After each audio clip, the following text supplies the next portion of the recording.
And first on the agenda is Hannah. So, Molly and I obviously weren't here last month, so there's some old news. Mainly about the band concerts. Is your thing on? Microphone? Okay, so yeah, mainly about the band concerts. I have to hold this. Yeah? Yeah. Okay. You gotta move it right up to you, yeah. Okay, so mainly about the band concerts, and there's show choir. Okay. Yeah, so there were concerts that went really well. We had a huge crowd. It was really amazing to see all the community support there. We had Teen Issues December 15th. And also, Eurosphere was the 21st. We raised over $700, which goes to Senate. Midterms were the week of January 16th. That was a great week. Winter Carnival starts the February 27th, which is, and we also started selling T-shirts last week. Nordic's having an awesome season so far, as is Alpine, and their KVAC and state races will be happening, I think, in 2 weeks. I think that's what Molly wrote here. Girls and boys basketball are having amazing seasons so far. They're both working really hard. Outreach will be selling carnations soon to support the Family Domestic Violence Project. 8th grade parent night is the 16th, along with this past weekend, state debate had their state championship. One of our teams placed 4th and the other placed 7th. That ranks us 6th overall in the state for our 2 teams that showed up. So I'd say that's a pretty good accomplishment on our part. And were you there? I was, yes. Yeah, me and my partner placed 4th. We were the only non-seniors in the top 10, which is pretty Great. fun. Yeah. And then this next 2 weeks, we're having our national qualifying tournaments, which will be taking place in Birmingham, Alabama, and Louisville, Tennessee. What else? Math team placed 4th in their last meet, and the GAP trip will be happening next month. And that wraps about everything up. Thank you. So now it's up to you whether you want to stay or not. Okay. He's my ride home. So. Thank you, Hannah. At this time, are there any citizens' comments that are not related to the budget? Okay, we'll move forward. Are there any additions or adjustments to the agenda that you would like, that any of you would like to make? I don't have any. No. Okay. Now I'll introduce Mr. Ron Smith.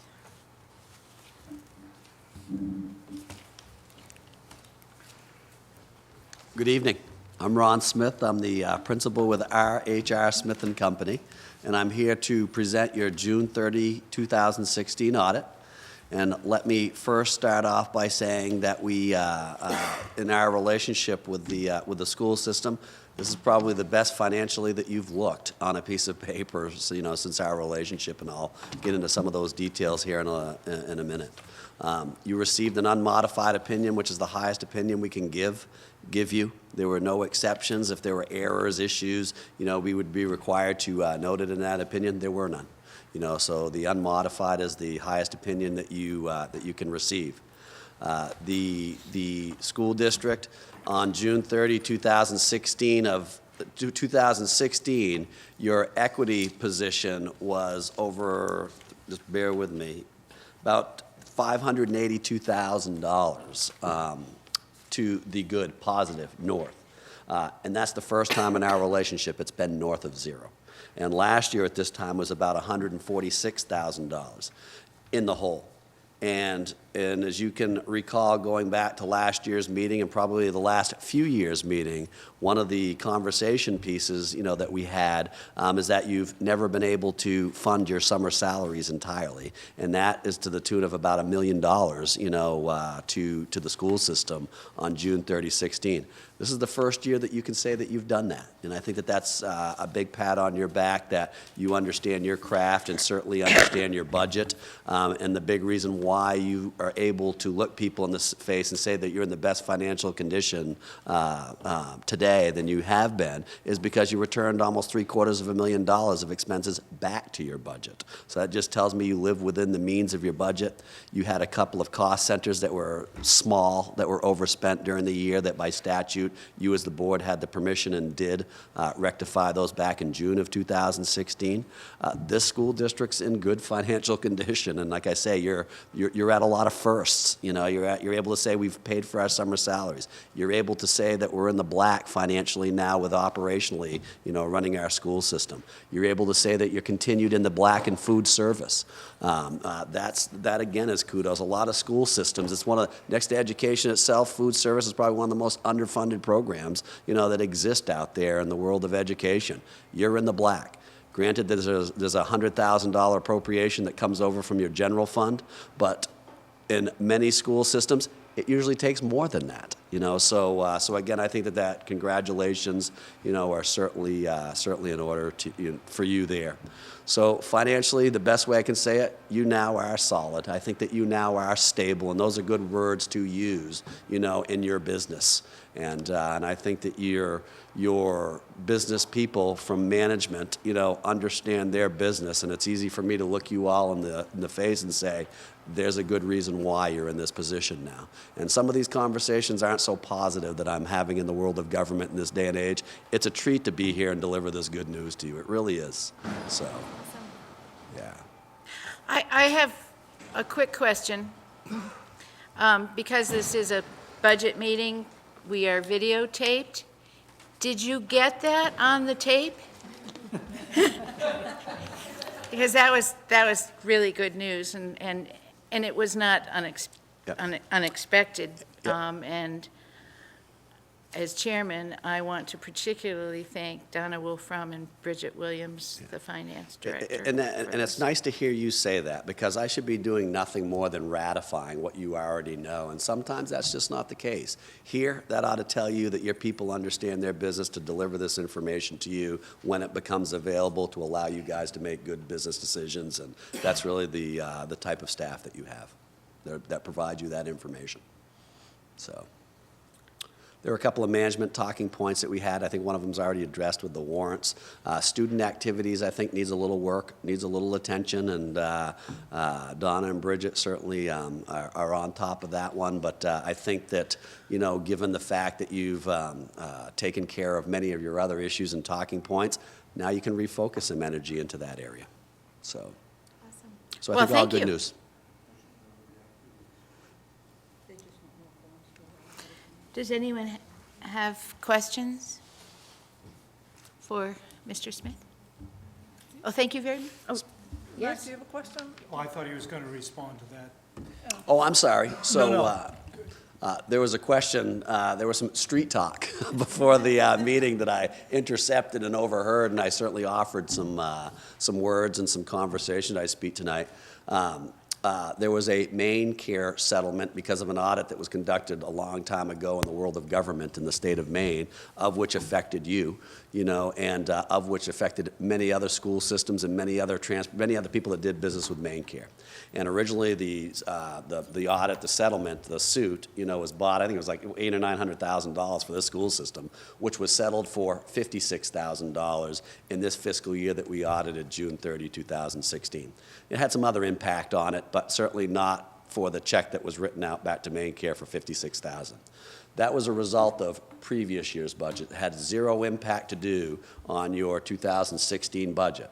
So if you look on page 52, of the audit report, of the 100-page audit report, I think specifically it's on page 52, it'll actually show you the details of that. And what we did is we went back into your prior years because that money was actually sitting in the school district's coffers, and we restated your fund balance prior to your carryover balance. I just told you was $500,000. Well, it was in the hole from the year before, and that was in the hole, and that fund balance carryover was a lot of moving pieces to it. That main care was sitting there, though. And that was relieved because of the settlement, and we actually posted that back too, because it affected prior years, not your current year, June 30, 2016. So that's been Right, settled and and for addressed. that settlement, we appreciate the work of Ryan Reserve, who spent many hours on our behalf. Well Thank you. done, yeah, well done. So I hope that answers your question. Thank you. Okay, It's been a pleasure, thank you. thank you. Make a motion that we approve the minutes of January 2017. Is there a second? Are there any questions, comments, corrections, additions? If you look at number 3, citizen comments, it gives the name of the Manchester resident who submitted the statement. In internal state, none of the other names or descriptions of the people are included in that. I was just wondering why that was. I don't think that's really a reason to summarize the responses, so I didn't list everything I had on the list, other than that scope that signed in. And just, it said several parents, and I'm just curious. I mean, to me, that's not necessarily the best representation of all the people that were there. So the person that stands up needs to identify themselves, and that doesn't happen so that she can record it. And what she does is, these are only concise to Yep. get through the thing, and that's why it's done that way. It's just the letter. If you want the person's name, please forward it to her. Yeah, it's just the letter that was read. It gives me his name, where he works, what he used to do, Yep. and the rest of it, nothing is.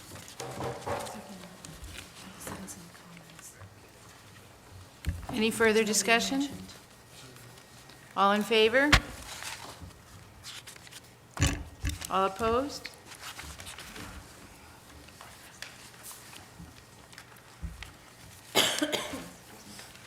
Next on the agenda, Make a motion that we accept the donation from Cole Land Transport Museum as written. is, second? All in favor? Whoa, can we have some Or- discussion on that? yes. I have a question. Yes, discussion. Can you explain this a little bit? Are the kids going to, I guess when I first read this, my question was, is this trip worth it? That was my first thought.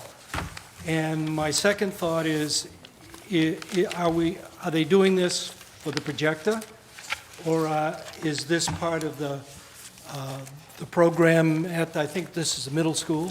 Is this part of the program at the middle school? Is this something that's, have they gone here in other years? So it's a continuation of, Rick, could you come up to the, thank you.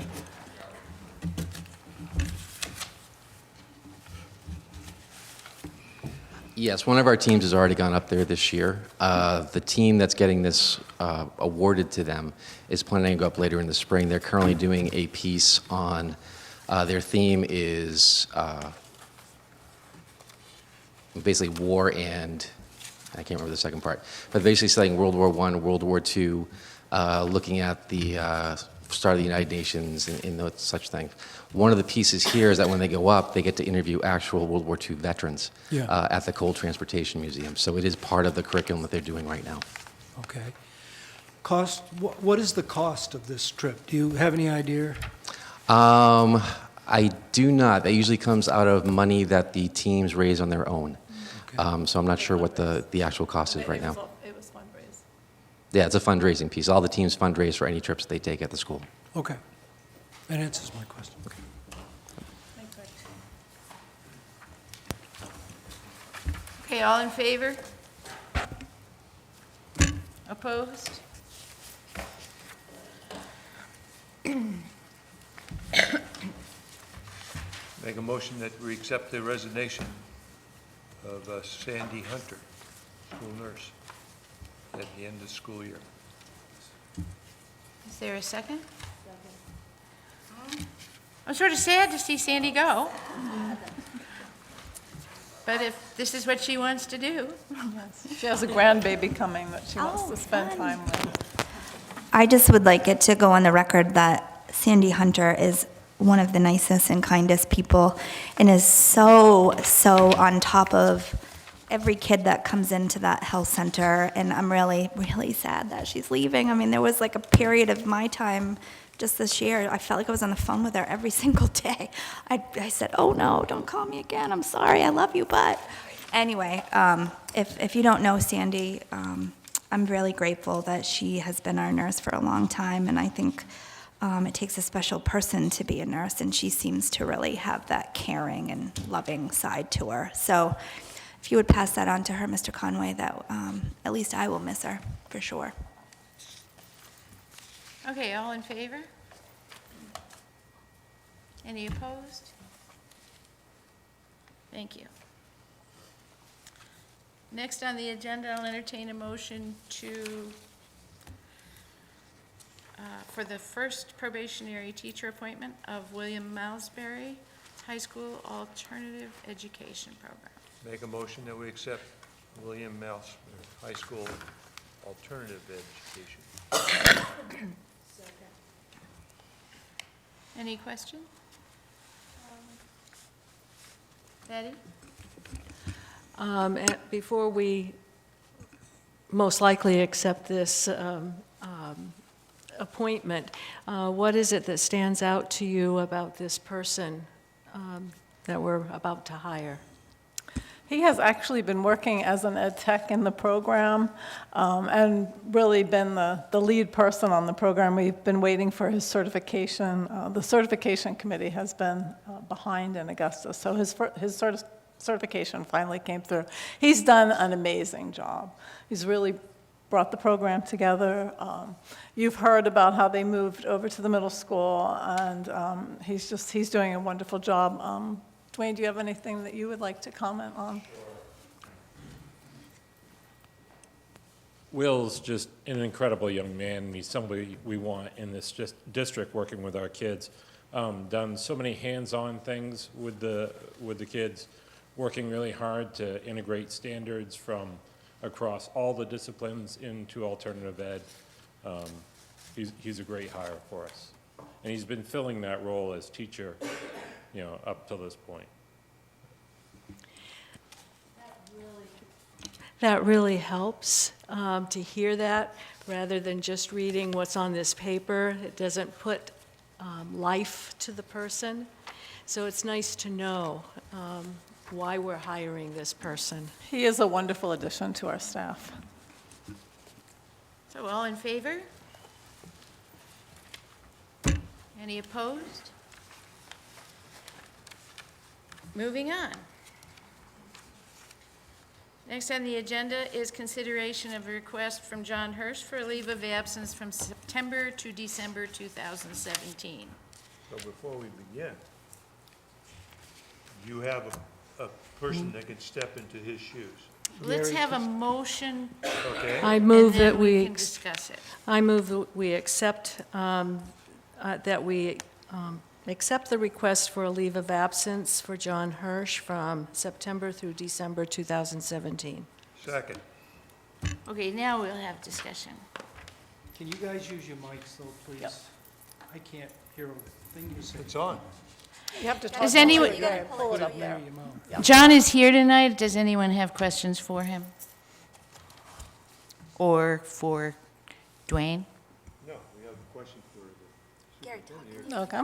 Do we have replacement for this individual? We do not have a replacement.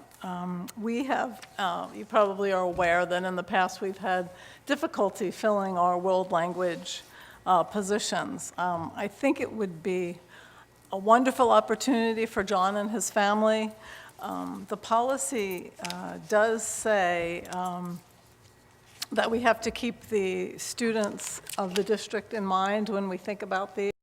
And I am worried. There is a shortage of world language teachers, and the possibility of finding a substitute who's fluent in French is doubtful. And in thinking of John, he does a wonderful job, and it would be a wonderful opportunity for his family. But I really am honestly concerned about the district, and we have a program going with UMaine and Augusta, and John actually teaches in that program, and I am concerned about that. Question. Trish? Is there any precedent for? Mike. Sorry. Is there any precedent for such a approval in the district? Not since I've been here. I honestly don't know, going back to the beginning of the district, if there has been. I'm not aware of one. So where he teaches, is there a possibility? Wait a second. So I don't know who this question should be directed to, whether it's Mr. Hirsch or you, Donna, but I share the same concern about the French program that we just entered into a commitment with the University of Maine. And, you know, not only is it a commitment on behalf of Marana Cook, but it's a commitment on behalf of each of those families that have children in those classes that are paying for those credits each year and have been told, you know, the kids would graduate with a certificate in French. How does that work? Is Mr. Hirsch considered an adjunct faculty member of UMA? And if he were to go on this leave of absence, how does that play into those first few months of next year and those credits being gained by that group of kids?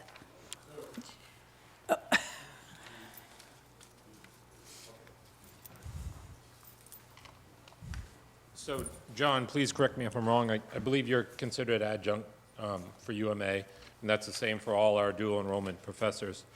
When looking at a replacement for John, that would have to be, if we could get somebody who would fill those shoes, that's, you know, that's one factor we would consider.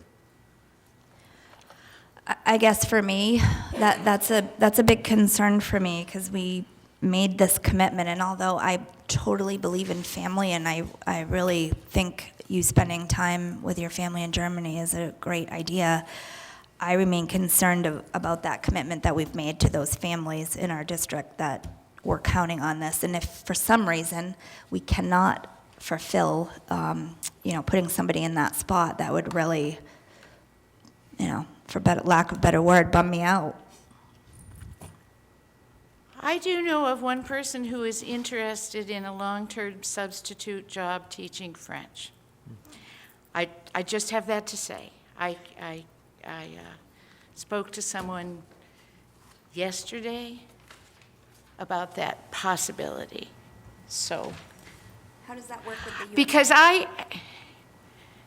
because I had some of the same concerns that have already been stated, and I haven't discussed this with the superintendent at all. But I do remember a couple years ago that John had asked for a sabbatical and we had to say no. And I saw this and I thought, well, this is a little easier because it's just one half of the year. And I have a special fondness, I guess, for Mr. Hirsch. I was really happy when he came to Marana Cook. He was wonderful with a student that I knew very, very well, who ended up going to France for a year because of the influence of Mr. Hirsch. And I want to do what we can do to make him happy to keep us here in our district. That said, it's up to everyone here tonight. So what if we pigeonhole this for 2 weeks while you bring forth your candidate for your Dr. Wolfen to research? Will that hurt you, Mr. Hirsch? Better in 2 weeks than never. Well, Well, the idea of you going? What I'm worried about is the continuation of the program. How can we facilitate the two things? And maybe we can, since you work at the University of Maine, maybe there's somebody there that would also be interested. Is that a possibility? Whoa. Microphone. Whoa. I'm not bringing somebody forward in 2 weeks to make that commitment in 2 weeks. Number one, I don't think I can do it because of conflict of interest. And number two, I don't think that person is ready to commit right now before he knows what his semester will be like at that time. And number three, I think that, yeah, go ahead, Donna. John, have you talked to UMA, and can you tell us how that would affect that program? The courses at UMA are one semester anyway. I get a full year, so I take the kids further than they take them in one semester anyway. I would be back before the end of the first semester. They wouldn't be idle during the first 3 months of the year. And I'm going to be back right after Christmas anyway and have them for the full second semester, which is more than they get them at UMA. So I'm not personally, it's very important to me to get the kids to a certain proficiency level. That's why I'm here. I've been working on that for 14 years here. It's not a concern of mine that they won't reach proficiency and won't do well in the program. I'm not leaving for a full year, and the kids are going to be able to still enroll and still get those credits. I'm confident of that.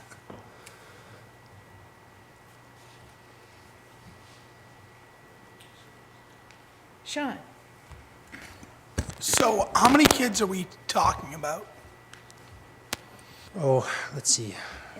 Maybe 20 kids, 30 kids that are actually enrolled in the dual enrollment program right now.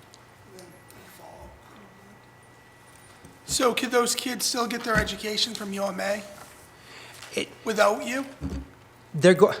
Yes. Well, I mean, it's- we're in the 21st century. We have technology. The dual enrollment program, I teach the course, and what I cover in my class is the same as they cover at UMA, plus a little bit extra I get to do because of the extra time I have. And because of my relationship with UMA and the professor there, I was able to establish this program of dual enrollment. And the course I teach is the UMA course. So I will put in place, a series of things that they need to get done while I'm not here. There's Skype, there's email, there's all kinds of things. And if they have a qualified replacement to lead them through that, I'm going to be back by, 1st of January and have them for the rest of the year and be able to oversee their learning and make sure that they're in the right place at the end for UMA credit. I'm sorry, Mr. Hirsch, I don't know if I missed it or not, but when Dr. Wolfram asked you if you had spoken with UMA specifically, I didn't hear your answer. Have you told them that you'd like to do this and that you would not be here for the first 3 months? No. Okay. That worries me just a little, and that's just my over-hover mother status, but maybe that needs to be done before I can vote on something. I would like to know what their feeling is. Well, I'll say this. When I established the program and we were in discussions, the professor was okay with the program, assuming that it was even a one-semester class here. When she found out that it was a full year and that the kids would actually get more, she was like, yeah, of course, that's fine. It's easy to do. She was ready to say yes when she thought it was only a one-semester course here. But I can talk to her. That's Dr. Wolfram's comment. Sean has another comment. Yes. Sorry. I guess I'm just going to say this for discussion. I'm fully in support of it. I mean, you spend 14 years doing this. I don't believe you're going to let the kids go by the wayside. And I truthfully believe family's important. I've had a hard week, and with someone I love very much, I lost, and I'm all in support of it, so. Thanks. And I don't know if this will change things, but 15 years ago, I was living and working in Germany with my wife. She was working in a high-tech company. Everything was great. And some crazy thought entered my mind. I thought, well, let's go to rural Maine, and I'll teach. And it wasn't easy convincing her, but Rich Abramson, the superintendent at the time, was traveling with Gap. And I applied for this job, and I interviewed Rich in Bremen. And one of the things I talked to him about was my concern for my family, that when we had kids, my wife's concern, that we wouldn't be isolated here, that we would have a chance to maybe go back in a situation like this. Rich Abramson told me, and I don't have anything in writing for that, he told me that it wouldn't be a problem. And that was part of the thing that helped convince my wife to come here in the first place.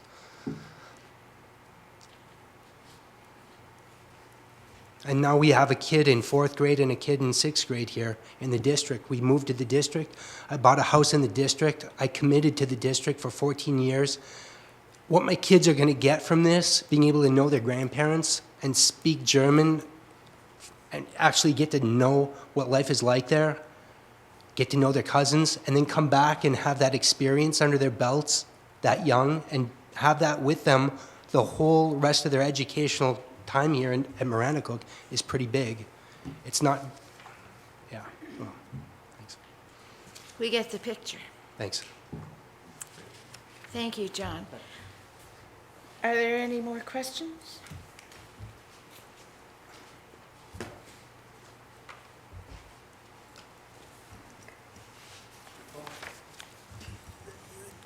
Just the one thing that's hanging over in my head, and you know, in our policy, like you said, it states, the overriding consideration in granting or denying any such leave will be the welfare of the students. And the question mark is, can we get someone in that place, you know, to replace John with the understanding that our students will not be hurt by his leave? And you know, I agree with Gary, if we could delay it for a couple of weeks, if you could do some background checking and research and come back, you know, I'm looking at Donna on this, but that's my personal feeling. I could do that, we could post it. I don't know anybody offhand that's a substitute that speaks French, but that doesn't mean that there isn't somebody out there. So we can certainly do some research and see what we can come up with. And maybe Mr. Hirsch knows somebody. So So a motion has been made. How do you want to handle this, Terry? Can I make a motion? Can I make a motion that we table this until we meet again? Second? Do we vote on tabling? Okay.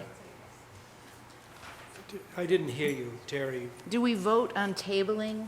Yes. We so seldom You do have to deal it. with that motion first.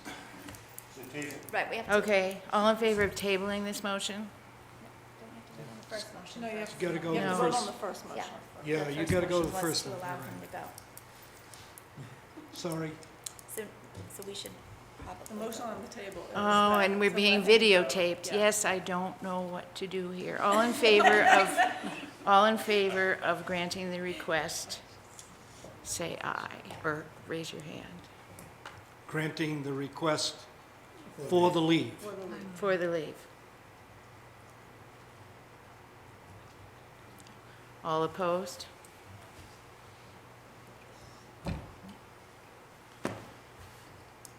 Request for leave is granted. Okay. Everyone in favor?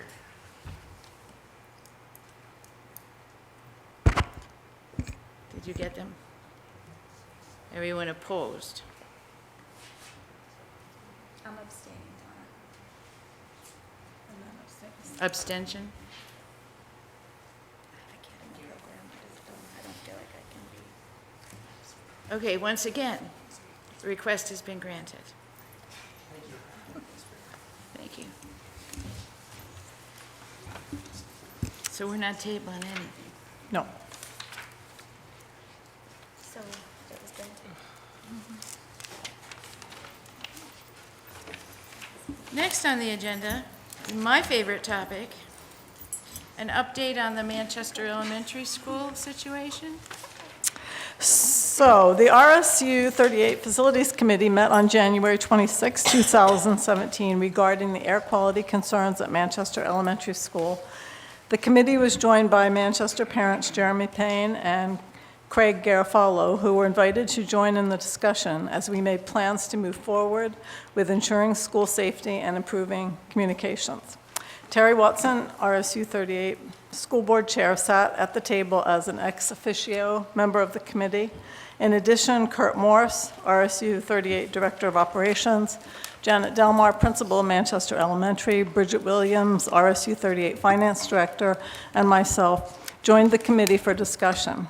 Gary Carr from Wayne, John Karen from Manchester, and Betty Morrill from Reedfield are members of and compose the entire RSU 38 Facilities Committee, and they were all present. Also in attendance and offering suggestions and input were Michelle Bragg, Pat Levine, Jessica Williams, Amy Jones, and Michael Poulin. The agenda included a discussion of plans for moving forward in order to ensure a safe school environment for students and staff. Several plans were brought forward to serve as a basis for discussion, with ideas from all participants welcome and discussed. Articles of information were distributed to those in attendance. The following plan was developed with the support of the participants of the meeting. Number one, continue with the planned air quality testing of the remainder of Manchester Elementary School, those rooms that had not been tested, including carpets, on Monday, January 30th, 2017, and that did happen. Number two, follow the recommendations of the testing above, as well as the formal report from the testing done on January 19th, 2017. Number three, Octagon will remediate the stage area as recommended over February break. Number four, we will perform a thorough cleaning of rooms that were already not remediated during the summer of 2017.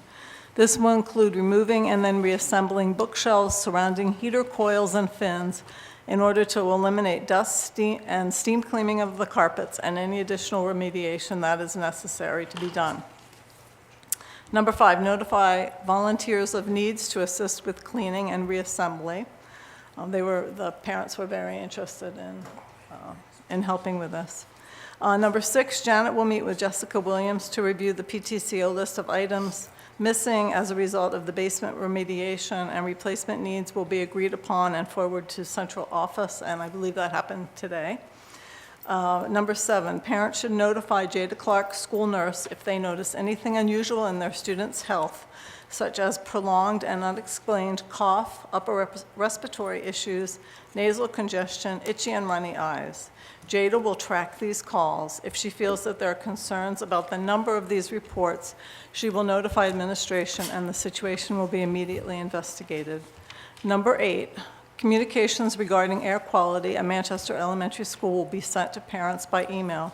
Paper copies will also be sent home with students. Parents should also check the Manchester Elementary School website where information will be posted. Since the Facilities Committee meeting on January 26th, we have received the final report from the testing on January 19th. The report was emailed to parents, paper copies were sent home with students. The report was posted on the Manchester Elementary website, and copies were sent to the RSU 38 board. On Monday, January 30th, Air Quality Management tested the remainder of the school. The final report will be distributed as above when we receive it, and recommendations will be followed. Thank you, Donna. This is listed under action, discussion, and informational items. Is there anything that any of the board members would like to say as we approach the end of this episode? I guess I have a few comments. I think it's appropriate time because it is related to the mold and, Turn up your, sorry. The microphones at the legislature, they work a long ways away, so my apologies. I guess without saying, well, no, I won't. You can't say names, I get that, we're in public, but there was an email that was forwarded to me by a friend that was sent apparently to all the board, but it excluded me. I checked all my emails, I went through my school email. It didn't include me. It mentioned my name directly regarding the last board meeting and the mold issue. And I thought about it for a long time and how I would address it. I couldn't really address it through email because I don't know who it went to. And so it talks about, names me directly, how I feel. So I'm going to take a few minutes. I apologize in advance, but this is my appropriate avenue, I believe. In the email, it asserts that I was rude with facial expressions, my motions. Maybe that's so. Everyone reacts different, and I guess I don't necessarily apologize for that. If I offended somebody, I do apologize for that. But and to go further, to insinuate I was playing on my phone, maybe that's fair to people. Very busy person at that time.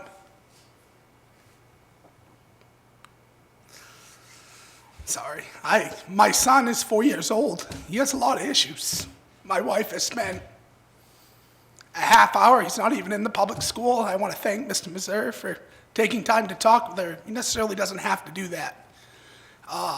We were talking about what's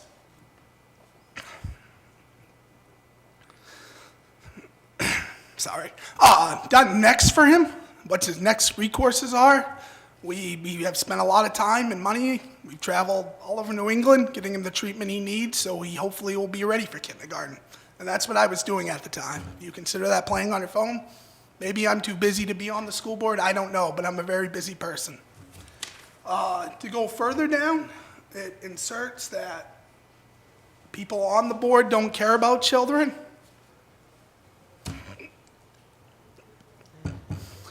I personally, I don't know everybody on this board, but I know I care about children, and I believe everyone in this room does, because you wouldn't be here tonight. I've spent my whole life, even before I was an adult, fighting for children. I was 17 years old. Me and one of my best friends at the time set up a program for an after-school program. We had to go to the school board. We lost that battle at the time in front of the school board. We went to town meeting, which I don't encourage people to do now. I'm on the school board to get money for school projects.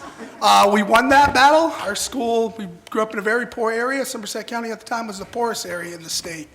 But the children at that school were able to have an after-school program with food. It was pretty intimidating for a 17-year-old. My other friend was an 18-year-old. To take on people with other friends, we won that battle. I've since then, through that time, I volunteered for a program called Jobs for Maine's Graduate, helped many kids go on to college. One of my prouder moments was there was a student, her father went to prison for tax evasion. She had nobody else. We took on a very big college because they wouldn't release her transcript because she couldn't pay her bill. And we won that battle. And that young lady's now in her senior year at UMF. It does hurt that people say those things. We're human. And then to go on to say that people in this district don't care. I have not talked to them about this, maybe to the superintendent briefly, but to these other folks. And I believe that they do care about this district a lot, and people on this board do. And I know personally from talking to my children, we talk every night and every morning about school, every day, unless I don't get to go home. But every morning and every night, we talk about school. And I know from the bus driver, whether it's Mr. Doug, Miss Emily, Mrs. Welch, Mrs. Rooney, Mrs. Gower, Mr. Boston, Mrs. Tripp, Mrs. Godfrey, Mrs. Sellers, I might not be saying her name right, she's the art teacher. I know in my heart that my kids, and I use this word strongly, they love those people. They talk about them often. Mrs. Tripp, my son, he sings like crazy. And he said to me, Daddy, I love her.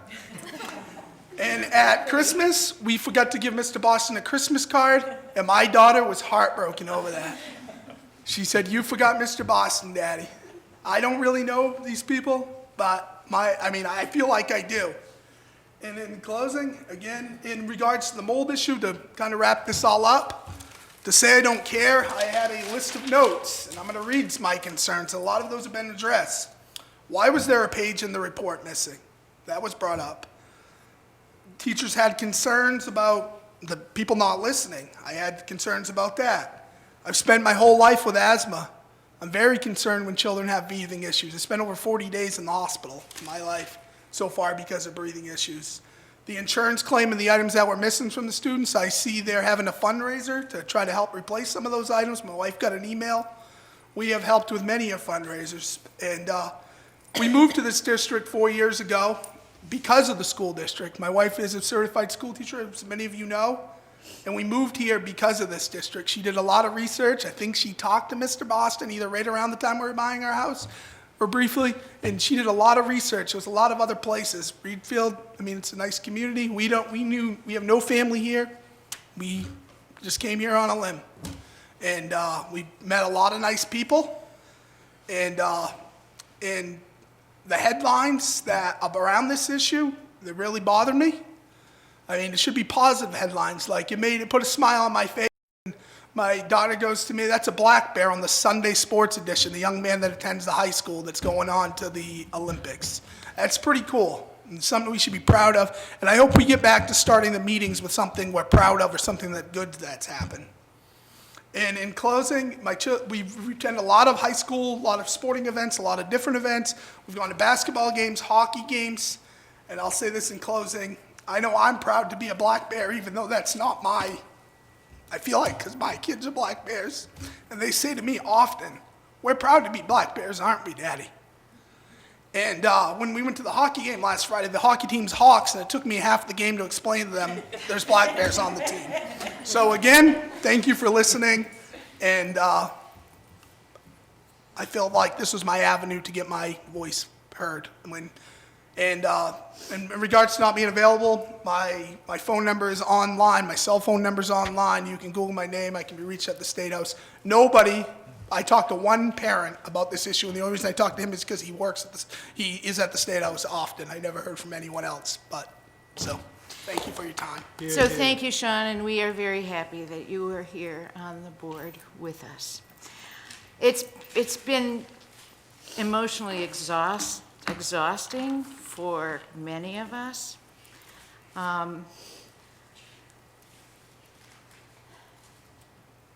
Tomorrow there'll be another story in the KJ, and for the fourth or fifth consecutive story, it will have some factual inaccuracies, but I think we're ready to put the issue to bed, and I want to thank Janet Delmar and Donna Wolfram for handling this with the grace that you did. Thank you. Next on the agenda.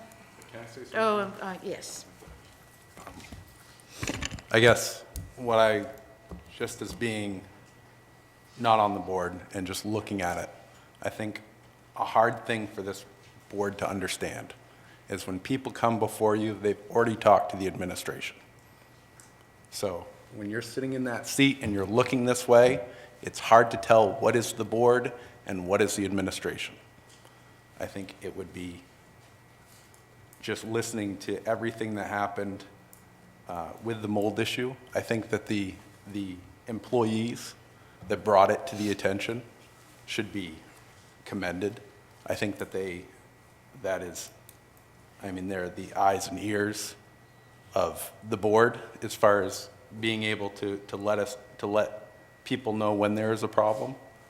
I just think that a hard thing for the board to understand is that they're looking to talk to someone other than the administration when they come here to a meeting.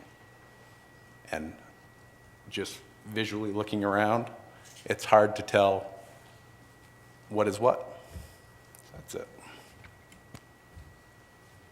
Any other comments?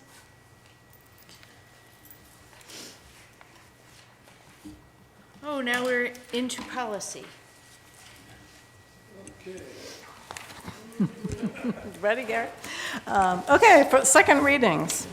EBCA, Emergency Response Plan. The Policy Committee met on January 23rd, 2017, to review first and second reading policies. There were no additional comments submitted for policy EBCA, and no changes were made. The Policy Committee recommends approval of policy EBCA. Make a motion that we accept EBCA, Emergency Response Plan. I'll second it. Any questions, discussions, additions?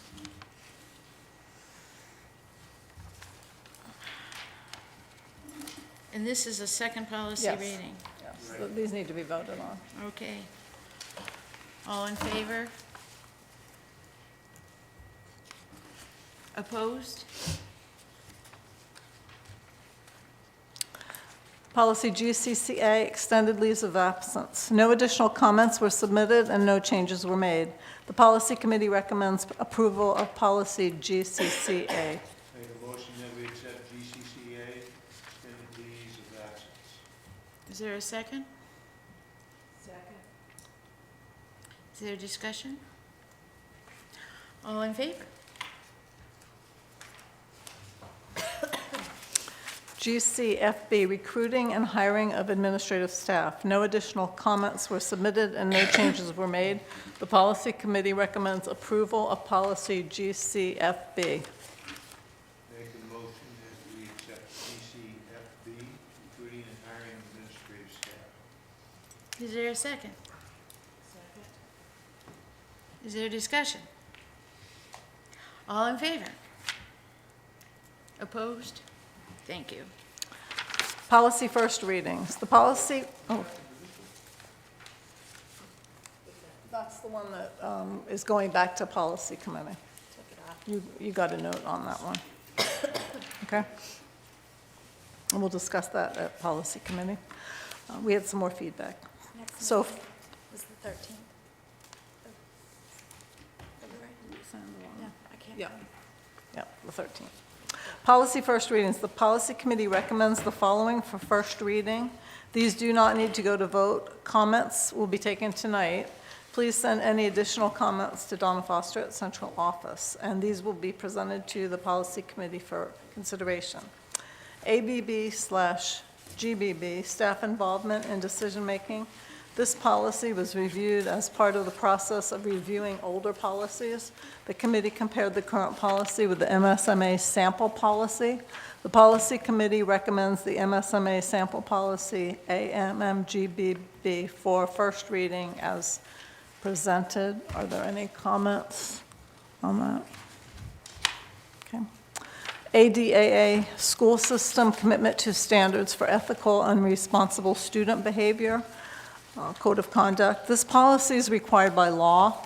Maine law requires the adoption of a district-wide student code of conduct consistent with statewide standards for student behavior developed by the Commission of the Department of Education in compliance with 20-A MRSA Section 254-11.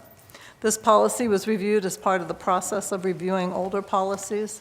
The committee compared the current policy with the MSMA sample policy. The Policy Committee blended the two policies and recommends policy ADAA for first reading. Mac has a question. Yeah, am I correct?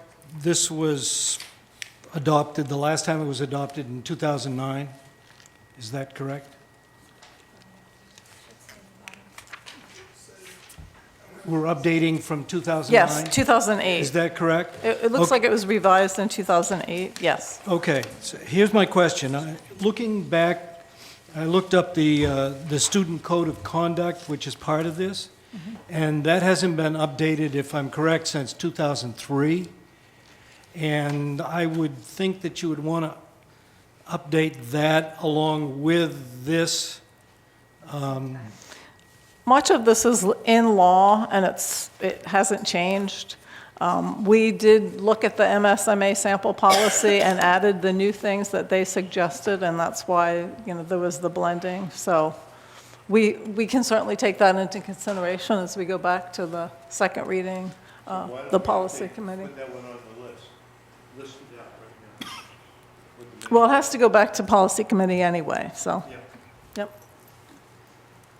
So it will go back to the policy committee and address his. At least take a look at it. Yep. And the only thing is, I was looking at the eight responsibilities, that qualities of good citizenship, and I couldn't find them all There's only 7 listed. in the 7 or whatever there are in the There's only student code 7. of conduct. That's all. That's There's all. only 7. We have Gary, another one to put in I there. stand but- corrected. Yeah. Well, No, Matt, there's only it says 8, but there's only 7. All right, I'll sit corrected then. We Thank did, you. we did add another one, but it didn't get in there, so. Thank you. We'll bring that to the policy committee. CHA, Development Administrative Procedures. This policy was reviewed as part of the process of reviewing older policies. The committee compared the current policy with the MSMA sample policy. The policy committee recommended moving the MSMA sample policy, CHA, to first reading as presented. So do we have any comments on that? Okay. GCOC, Evaluation of Administrative Staff. The policy was reviewed as part of the process of reviewing older policies. The committee compared the current policy with the MSMA sample policy.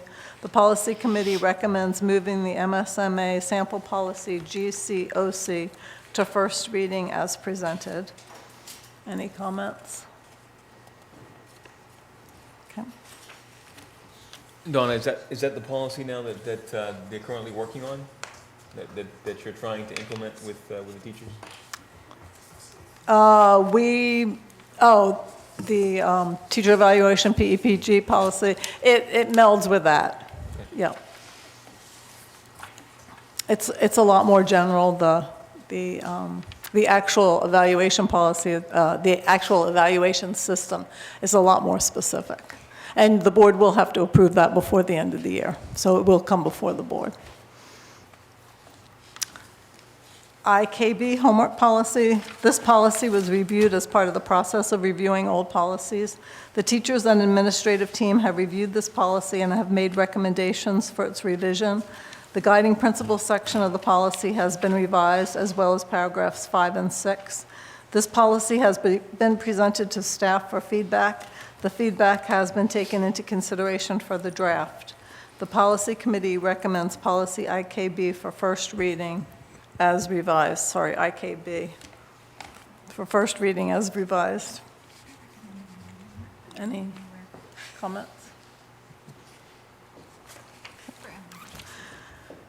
KHB, advertising in the schools. This is a new policy that replaces policy KH.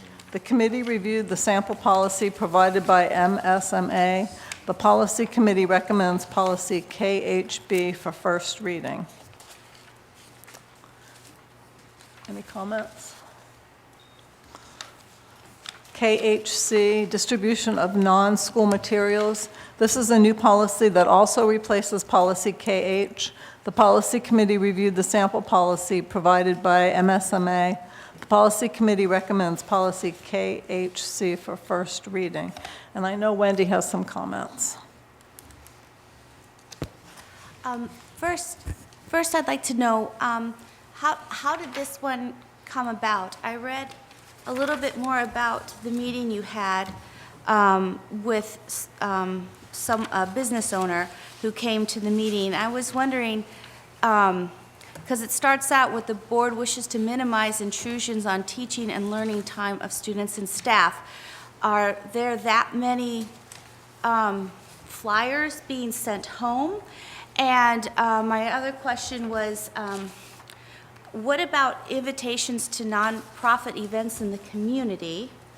And my third question is this just about the flyers, or is this also like an email as well? Can we still have events in the community that are not-for-profit emailed out?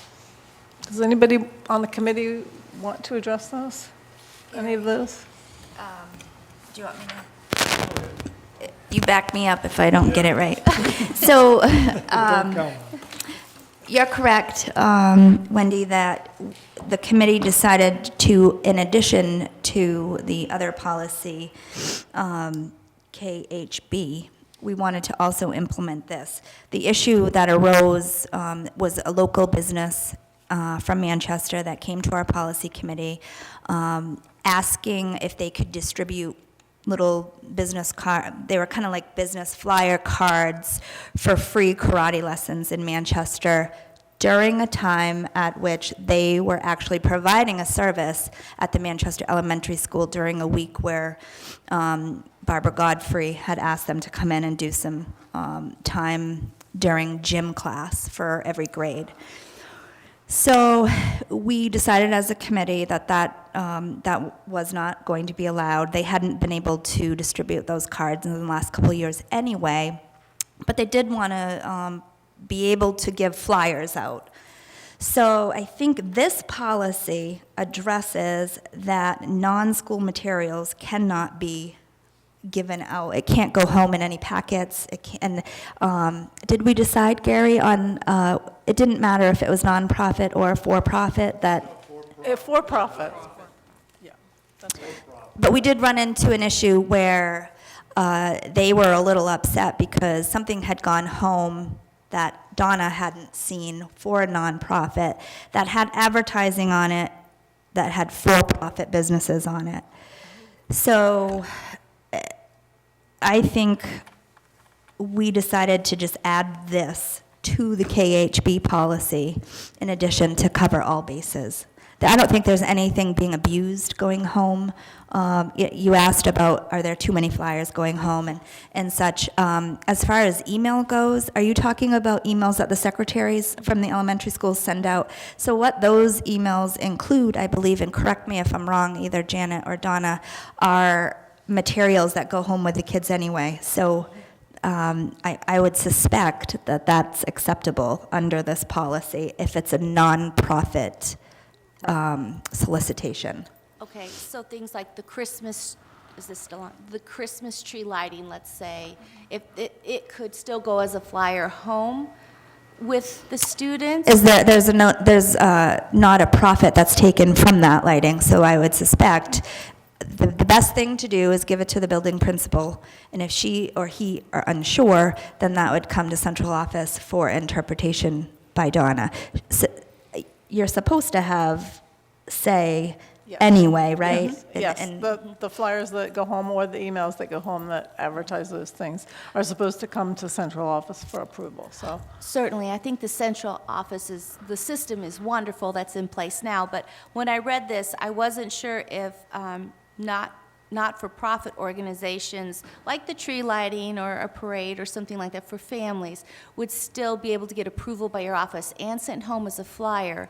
And the reason I ask that is because the email system's great, but the flyers home, there's a lot of people that don't get the emails. And so I as a parent, I love to get community not-for-profit information, so I know something's going on in my community I can bring my children to and enjoy. So that's the only reason I asked. That certainly is allowed under this policy. Okay, so that's still allowed. And the other thing that we discussed was some of those activities, if they're in conjunction with a PTCO or whatever I forget what the middle school PTCO is called. It's not called PTCO, but if it's in conjunction with the PTCO, we felt that the PTCO could actually market that event as long as it was in conjunction and there was some kind of benefit to the PTCO. Okay. Right. Like the Barnes and Noble book fundraiser? Correct, that was sponsored by PTCO. Anything sponsored by them, right. For them to come in and sell books and say, you gotta come to Barnes and Noble. Correct. Because I'm the retailer. we're trying to break the two apart so that you don't have retailers utilizing captive audience of kids. This is where you buy.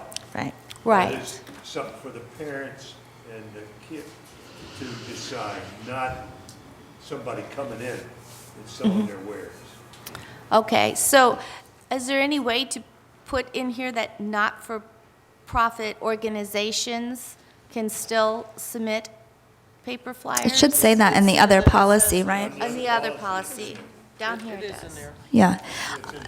Regardless, even if it's a nonprofit, it still has to go through Donna's course, approval definitely. process, Yes, I for think sure. The problem that we had is that when they came in with the karate, they were well prepared.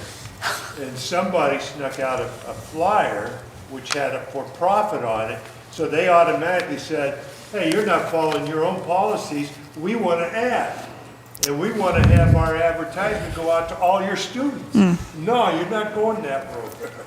Well, and that's why the policies committee is here, for instances like that, to bring your, complaints or issues to, and we are, I think, a pretty reasonable group, and Donna is reasonable as well. This particular policy was the sample policy that we took from Maine School Management, so that's why it says the things that it does, and we just felt that it fit at the request of Rebecca Pushard and Jody Palmer. They asked that we specifically, add that into the fold because it was confusing. The other policy was just KH, right? That policy was a little convoluted, and we just decided to separate it and implement these two new policies. Great, well, thank you so much You're for welcome. explaining that to I me. hope we made sense. You did, thank you.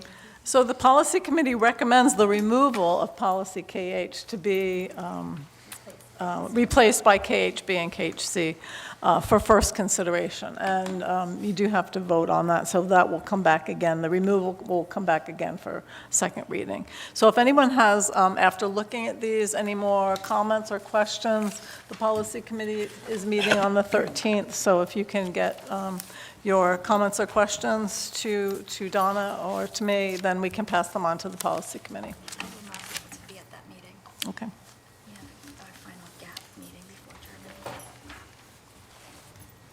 term. Okay, well, now it's time for the budget workshop. Oh, yeah, please. Okay, I have some updates on the budget.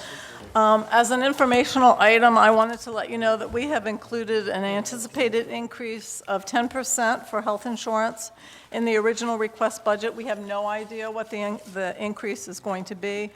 Usually we start every year by putting 10% in, and we've been able to reduce that, but we have not as yet been notified about our increased percentage.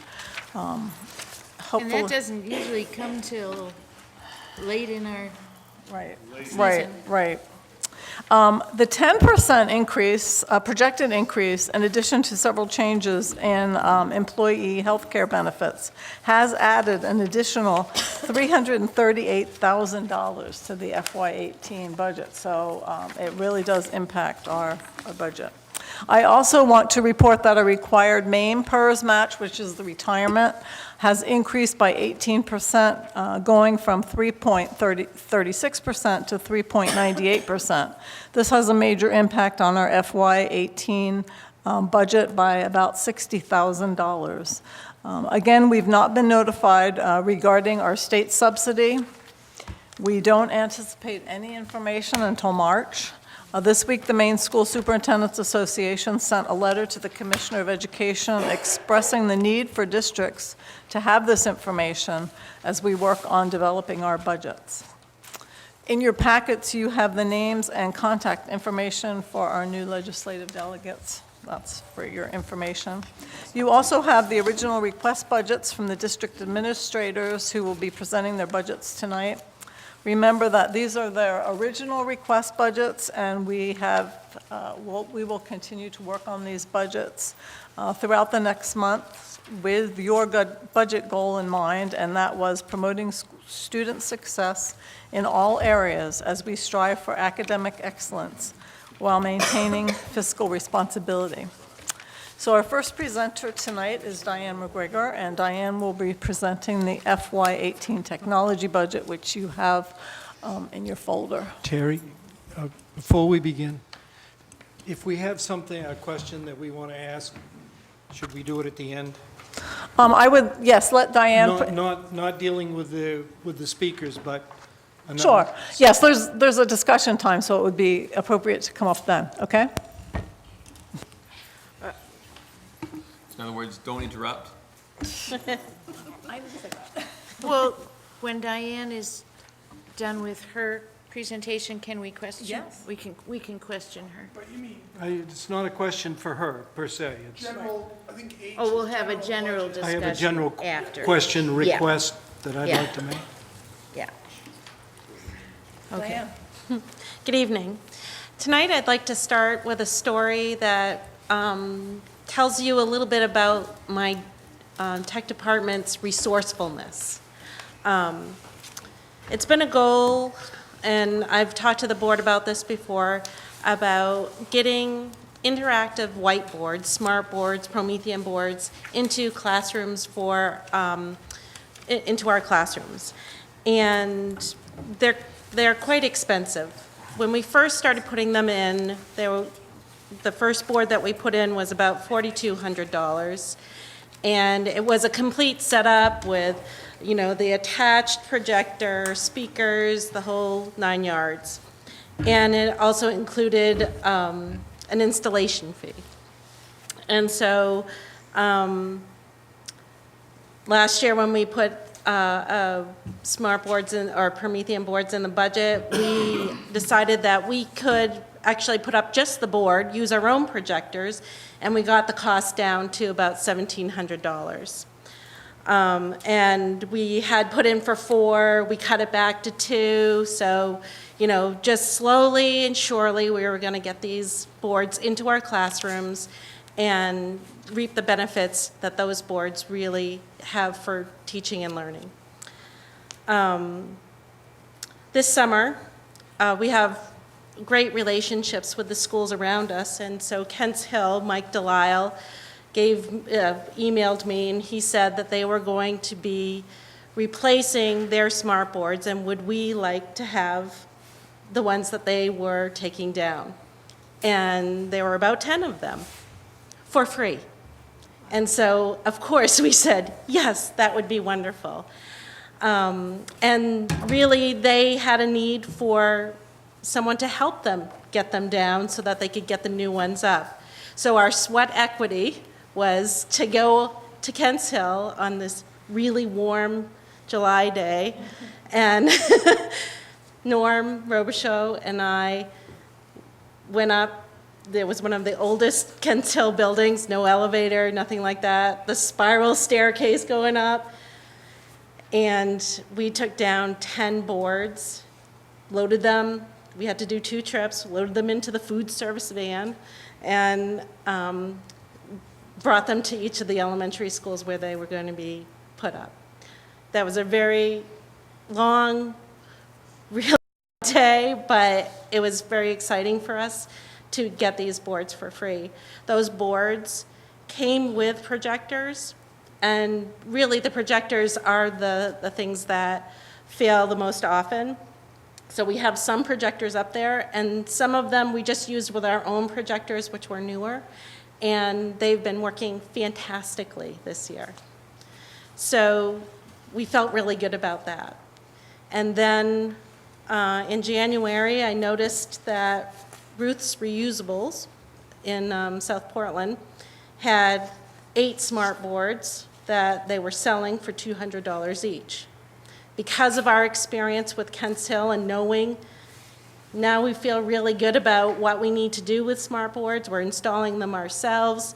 We felt like $200 for a smart board, great deal. I had enough in my budget left that I could go and purchase those. And so now we have 8 more for less than the cost of 1 new smart board. And so those will be being installed during February and April vacations. So I feel really good about that resourcefulness. So In the budget request for this year, I have two major things that I'd like to talk to you about tonight. The first request involves the computer labs at the elementary schools. We currently have 8-year-old MacBooks, the white ones, that have been updated as far as we can get them, and they're just limping by. And they take about 5 minutes to load up. Teachers have to plan ahead, go and start up all the computers before the kids sit down at them, because that's way too long for the kids to wait for a computer to come up. They're working, we're getting by. We have terrific tech support as far as Norm keeping these machines running for as long as we can. He's been terrific at replacing. We have spare parts that we're just keeping them going. So what we'd like to be able to do is upgrade each of the labs at the elementary schools for 11-inch MacBook Airs. And that would be, we're planning on 25 laptops per lab situation. We are not one-to-one at all in the elementary schools, so I feel like this lab has a very important function for our students. I also can't emphasize enough the changes that have been made with state testing. All the state testing is now online. We also do NWEA testing 3 times a year. That's a lot of great data that we're getting, but we need the equipment to be able to test these kids reliably. And if their computers are spinning and spinning because they can't load the test properly, we're not going to get the results that we need. The current MEA testing is over, I think it's 320 minutes per student combined on all of that testing.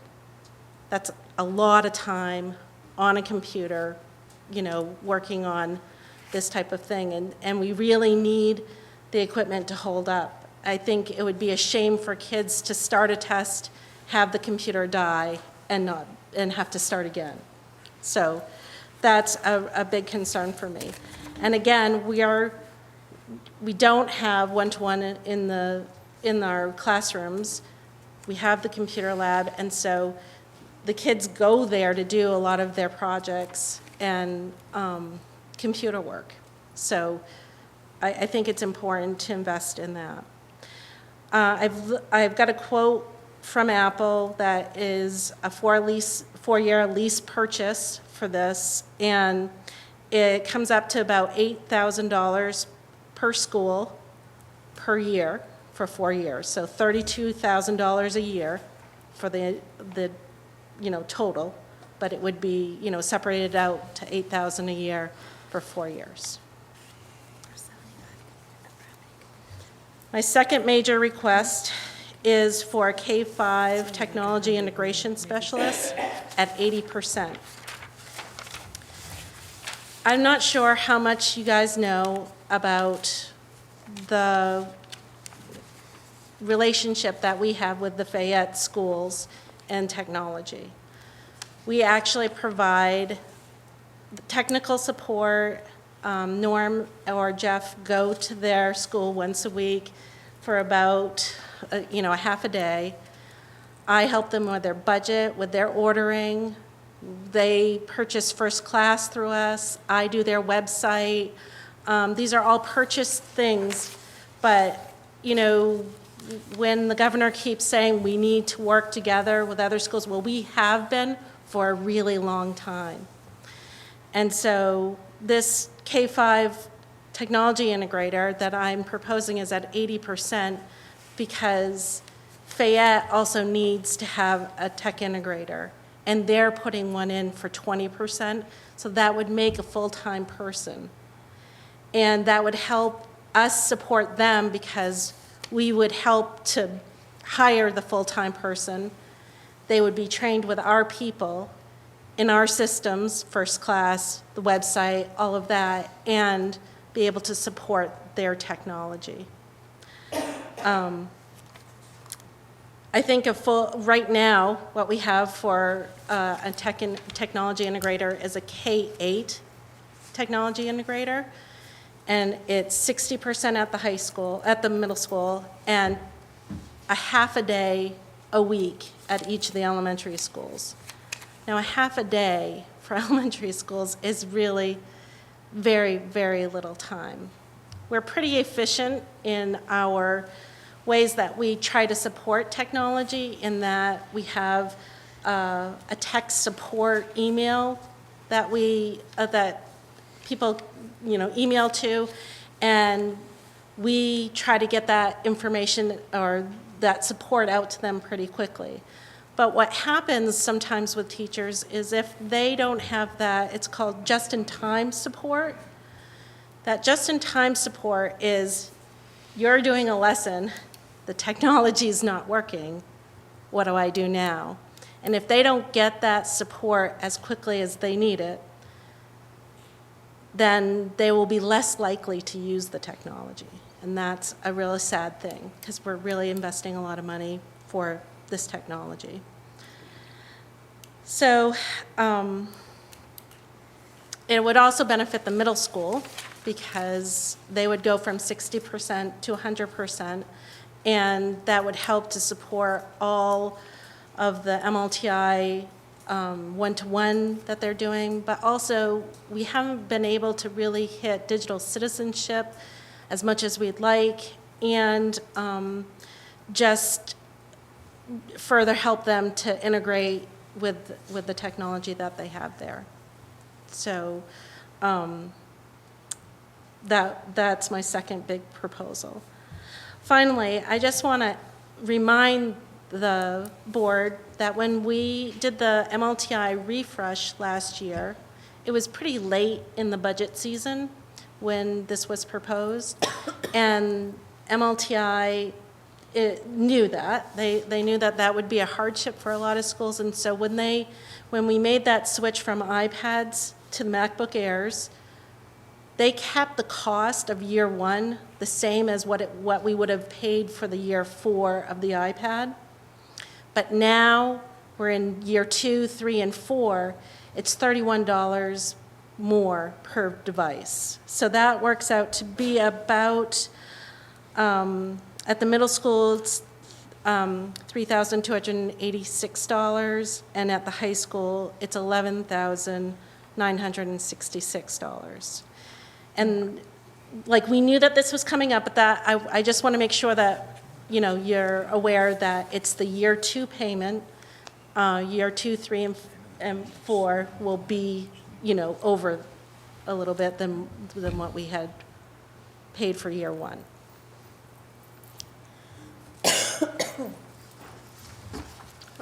Why is the MacBook Air, I think at the high school, that much more expensive than the middle school? Because 7th and 8th grade are paid through funding through the state, so we pay extra for 6th grade, so it's just 1 grade rather than the 4 grades. Good question. Betty? Could you describe the current staffing and technology at each of the elementary schools and the middle school, and how much of the time of those people in each of those buildings is used to assist teachers as well? Okay. So at the high school, we have a full-time integrator, but she also teaches a course, so that would be Lori Twiss. And so she has a course that she teaches in the fall semester and one in the spring semester. And the rest of the time is used as teacher support and technology support for that school.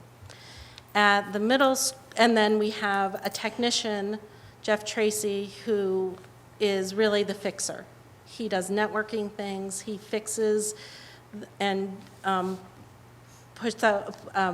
does the repairs for the MLTI, but he also administrates all of the adult ed, office computers, and the 3 labs that we have at the high school. At the middle school, we have 60% tech integrator.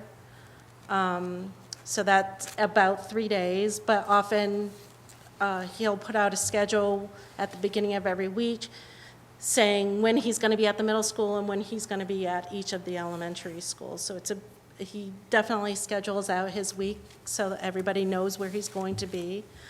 And then so that's, a half a day a week at each of the elementary schools.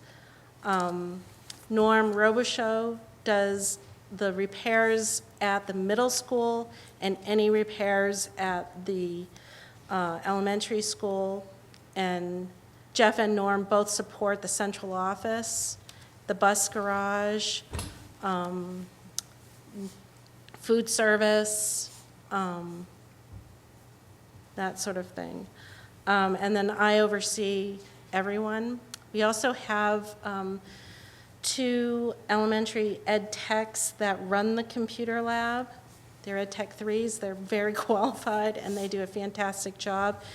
And quite frankly, their job description has changed a lot in the past few years because of the testing that is being done now online. They're administrating all of that testing between the NWEA and the MEAs. So, and so that would be, well, let me see if I can get there. 3 days a week at Manchester, 2 at Mount Vernon, 1 at Wayne, and 3 at Reedfield. So it's not a very big crew, but we're a very good team, and I have to say that we're very efficient, and it's very important for us to get people what they need, and we work hard doing that. What would it do to your program? I'm sorry. Okay, what would it do to your program if we went and you were asking for, what, 25 computers per? What if we were to reduce to 12? When a class comes in for testing, you take the whole class. Mm-hmm. So we have some classes that are 25, 26, kids. And so without that many computers, we would be... Well, you'd still have the other computers, but you just have half would be new. If we were going to get half, what I would do would be to do a whole lab in one and then try and keep another one going with the old things. Of course, I'd rather not do that. But Gary? So the 40,000 is with benefits or without benefits? With benefits. All costs? Yep, that's what Bridget gives me for the That's an cost. estimate, Gary, because we don't know who we're going to get. Oh, so. you never estimate. We don't know how many years of experience somebody will come in at and what they will choose exactly for their benefits, so it's an estimate. I'm going to get in trouble again. Who develops the overarching curriculum for the computer programs and so forth, the IT? We do have a technology plan, so that's part of it. We do have a curriculum, and it probably needs to be revamped because it changes a lot, but My question is programming part of that curriculum? At what level does that start out at? so it's integrated in lots of different projects that we're doing. The high school has programming as far as they have actual courses that kids take. Do you see this as starting at a younger age as we move into the robotics age? Yes, oh yes, maker spaces, things like that. We've got the the middle school has been working to create a makerspace using the media center, and they have been gathering materials to do that. They have a 3D printer that kids are experimenting on. I think more of a concern to me would be the digital citizenship, that we're really giving those kids critical thinking skills about really where did this information come from, who's publishing it, what's fake news, all of those types of things. And really, what you put out on the web is a reflection of who you are. And kids just need to have experience with that and really start making good decisions about what they're doing online. There's lots of great programs out there. We're hitting some of it right now. We use our Advisee program at both the middle school and the high school to have those discussions in small groups with adults that they trust. And, that's been a really great way to bring about some of those harder discussions. Sexting, all of those types of things are being discussed with students and what their consequences for those types of things are. So. It's why I asked the question is tonight on the way in, I was listening to NPR, and a place in Georgia, a town in Georgia that had something like 100 carpet factories. They've pretty much been eliminated, and they've narrowed them down to like one or two, and all the carpets which used to be made by manual labor are now being made robotically. They're being made by machines. Right. And a lot of people are losing jobs. And one of the things that they said is that, as we move into this age, kids, adults need to learn how to program, for these robots. Right. And I guess my question is, do we have a concerted program that leads to that? Starting, we hire language teachers. Right. Well, and really, there's been some other additions to the high school as far as you've got an engineering program course going right now. We've been talking about aviation, maybe, and there are programs out there that if we had, someone at the middle school, all the time, then to have a schedule where they could take kids and do some real concerted coding. I mean, there's tons of programs out there. We'd love to do that type of thing.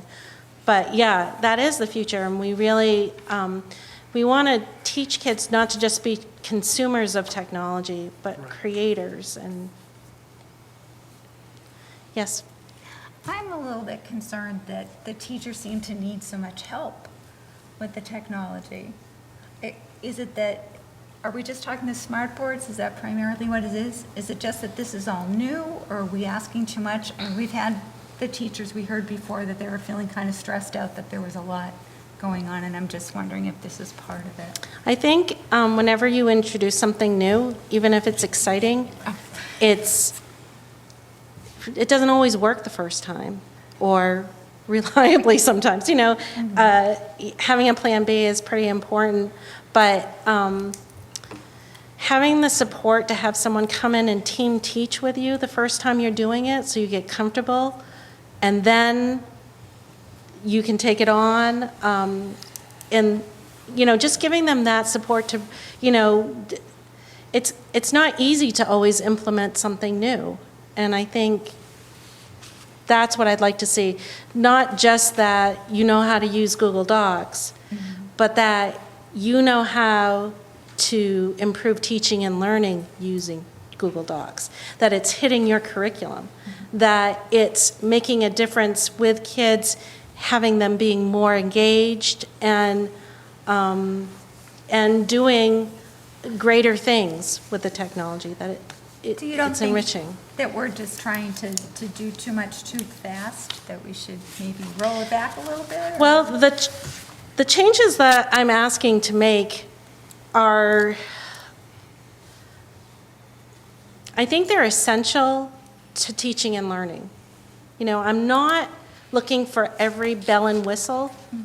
I'm looking for, when we're using these smart boards and we're teaching geometry, and we have protractors on the board that kids can manipulate, and it totally changes their understanding, rather than I have it on my, paper, and kids are looking on, not everybody can see it. When they can get up and change it and manipulate it and understand it better because of that board, that makes a difference to me. Thank you. Any other questions for Diane? Thank you. Thank you. Nice presentation. Thanks. Good job with the bargains. Next is Ryan Meserve, Director of Special Education with the Special Education budget.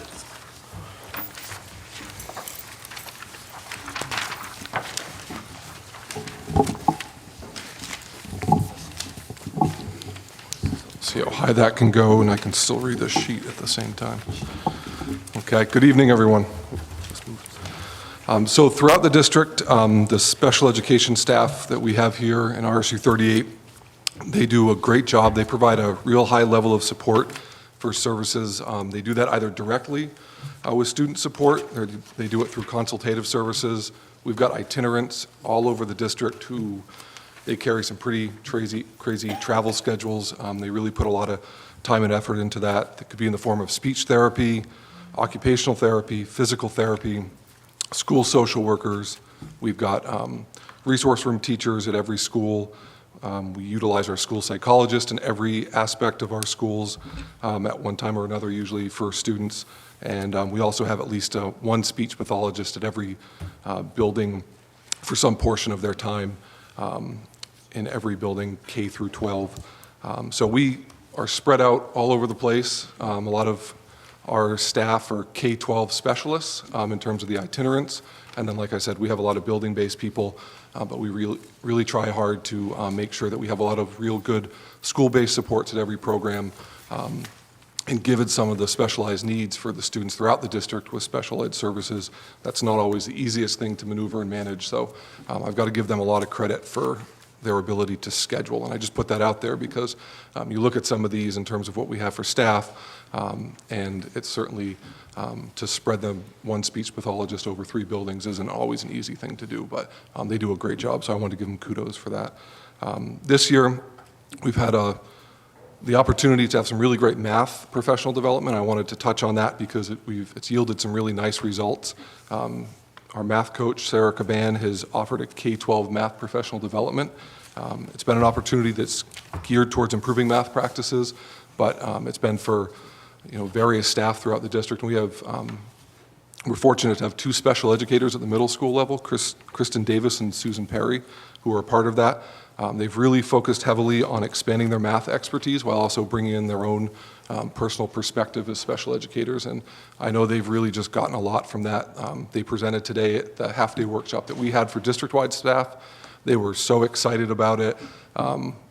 Some of the staff there, they're not math experts. We had our physical therapist there, and everyone was getting into it. It was a really lively event for the period of time that they presented.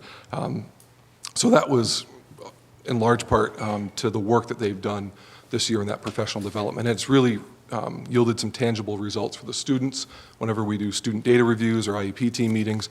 For a lot of the students that they work with, that they have direct math instruction with, I've seen some real good gains, especially in the areas of applied problems. So those students' ability to take the math knowledge that they have and apply it to situations. And they've really focused a lot on perseverance and student perseverance to get through problems, and that was really evident from what they talked about today. So that's really been great to see.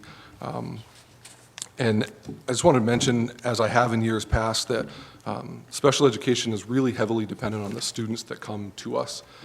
We can project out, what I think is going to be here next year, But you never know from year to year what is going to come. And we have a mandate to provide those services. We have a mandate to seek out supports for students who may need them, who may not have been identified before.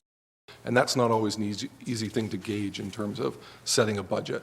And like I said, the staff do a really great job at making things work, and not just in terms of access to courses through accommodations or consultative services, but providing direct instruction, doing it in a way that maximizes a student's ability to be in the classroom. Those are all things that it takes a lot of time and effort to do. But you know, that part of being dependent on students, there's one example that we had this year where we had in the fall, not anything we knew of until I got a call from a neighboring director that we were going to be getting a student who moved into the district who was placed at a special purpose private school. So didn't know it, didn't plan it, I didn't present it last year, but that student came in. We were responsible for that placement when it came. We were very lucky in this district to have some really specialized programs and some highly trained staff. So we were able to, over a period of time, with a lot of staff support, a lot of collaboration, a lot of communication between parents and providers, we were able to offer a comparable program and bring that student back. But it wasn't without cost, it wasn't without time. And I say that because my projection right now, based on all the conversations that I have for students that I know that would be in line to graduate, and we're really proud of those students, how they've gotten to that point, and all the effort of the staff throughout the district, K-12, but especially the high school staff who are working really hard to get those students ready, not just to graduate and get through, but to really do something meaningful that's individualized for them.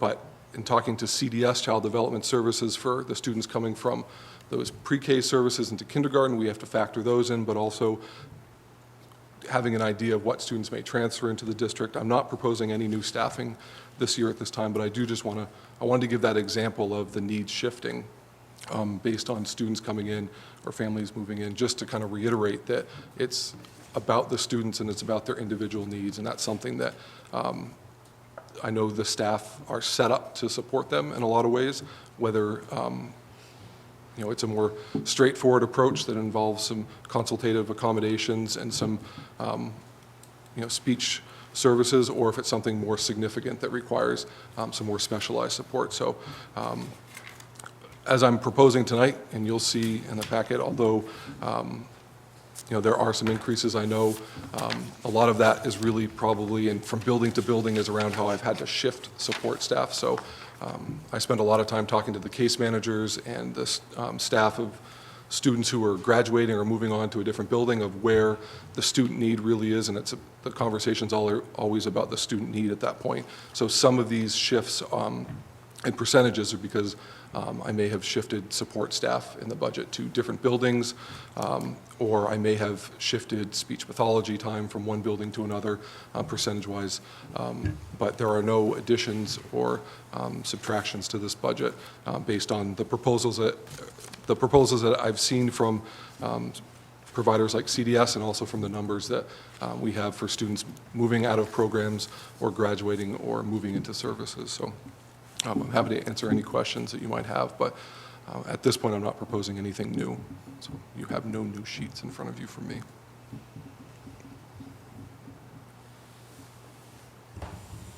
Real quick, so I assume that the Mount Vernon shift was a staff shift. Is that the reason for the increase? I believe that one was a benefit change.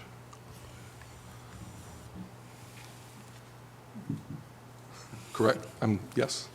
Yep. Yeah. So Benefits change. I want to explain that. Somebody?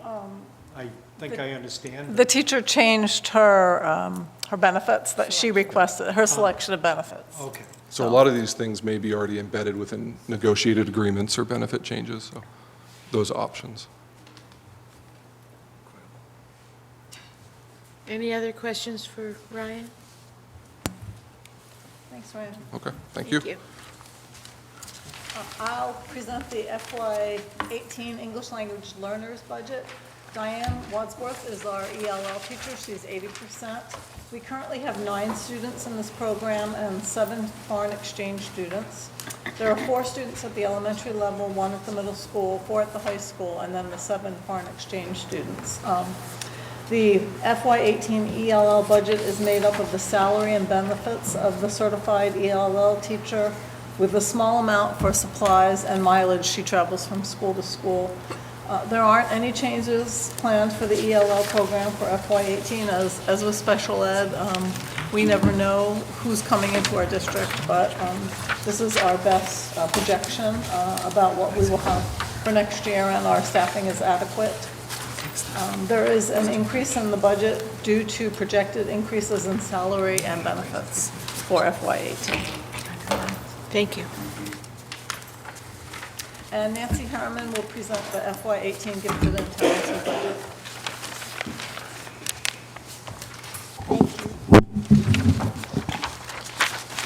So the good news is that for the gifted and talented program for next year, we have a slight projected decrease. $966, correct? And 56 cents. That's okay. It's a decrease, right? And that is basically because we have very few programmatic changes too. The main things that have changed in gifted and talented programs over the last few years are staffing. And I'm happy to say that we finally this year have 3 fully certified, highly qualified gifted and talented teachers who are serving our students throughout the district. So this is great. And it's been really it's had a positive impact on our programming. Pat Godin is still here 100% of the time, and she spends 50% of her time at the middle school, 30% at the high school, and 20% of her time is allocated K-12 because she serves as like lead teacher for that program and oversees a lot of the procedural things for that program and works with the other teachers very closely. Victoria Scott is 70% time, and she's 35, half of her time is spent at Manchester and half at Reedfield Elementary School. And Celine Fromberg is our new teacher this year, and she's 50% time, and she spends 30% of her time at Mount Vernon and 20% at Wayne. And of course, one of the issues with a gifted and talented program in such a small district is we often have small schools that only have a few students who are identified. We are required by the state, we can only identify the top 5% students who are academically gifted, and then the top students who are exceptionally talented in visual and performing arts. And those students are served by our music and art staff at the different schools. And they provide enrichment services to those students. So it's a small program, and one of the things that the teachers have really tried to do this year and last year is work more closely across the elementary schools. They are trying to do some collaborative learning experiences where they all work on a particular project and then they bring the students all together. Like they bring all the 4th and 5th graders over to the middle school and they share projects or do some kind of debate or seminar related to what they've all been studying.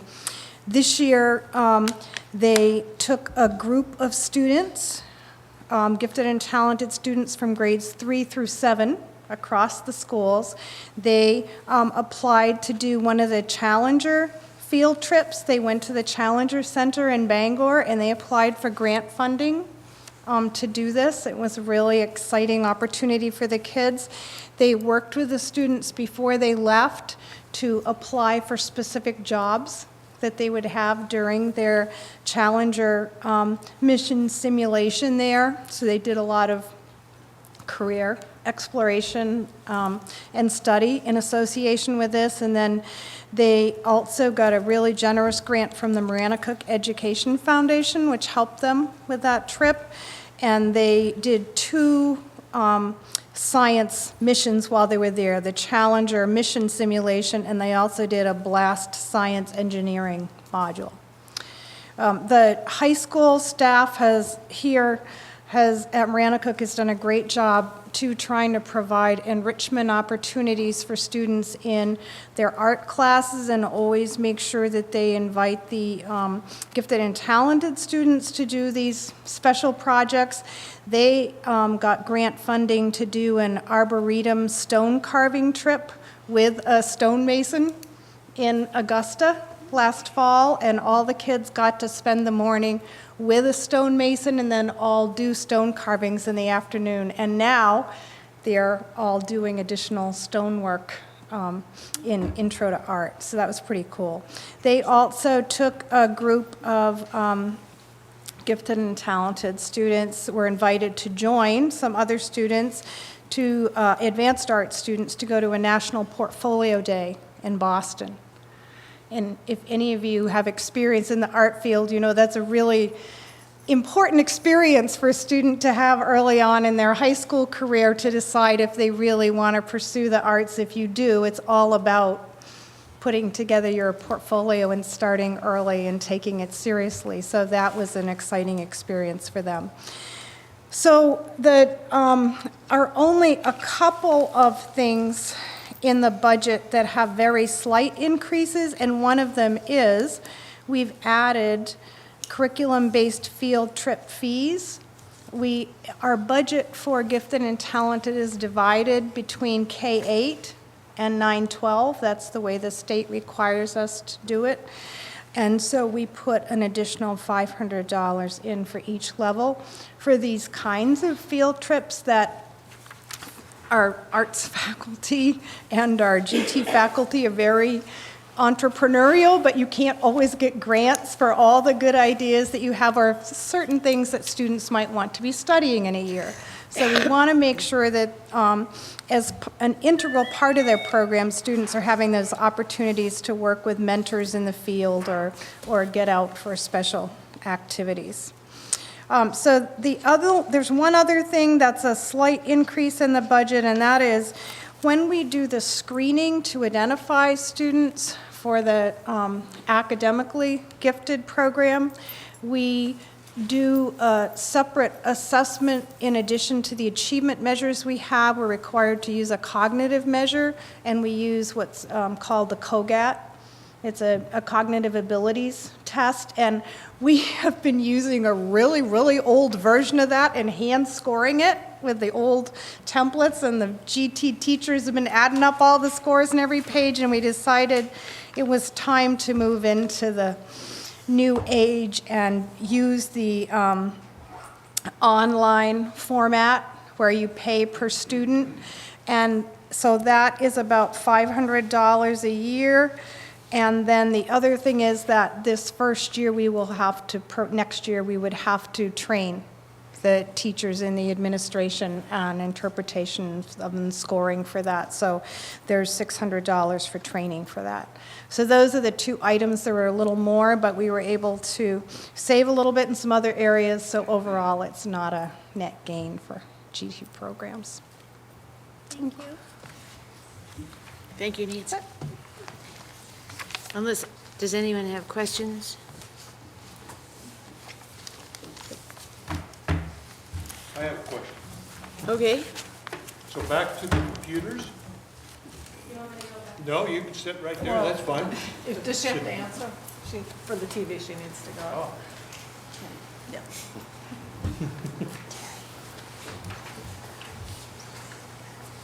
So the lab is going to have these 11-inch computers, if I recall. MacBook Airs, yeah. Huh? MacBook Airs. Yep. So what do the kids have What do you, on a normal basis? They got, what they take home? they don't, K through 5 doesn't have anything going home. They're not one-to-one at all.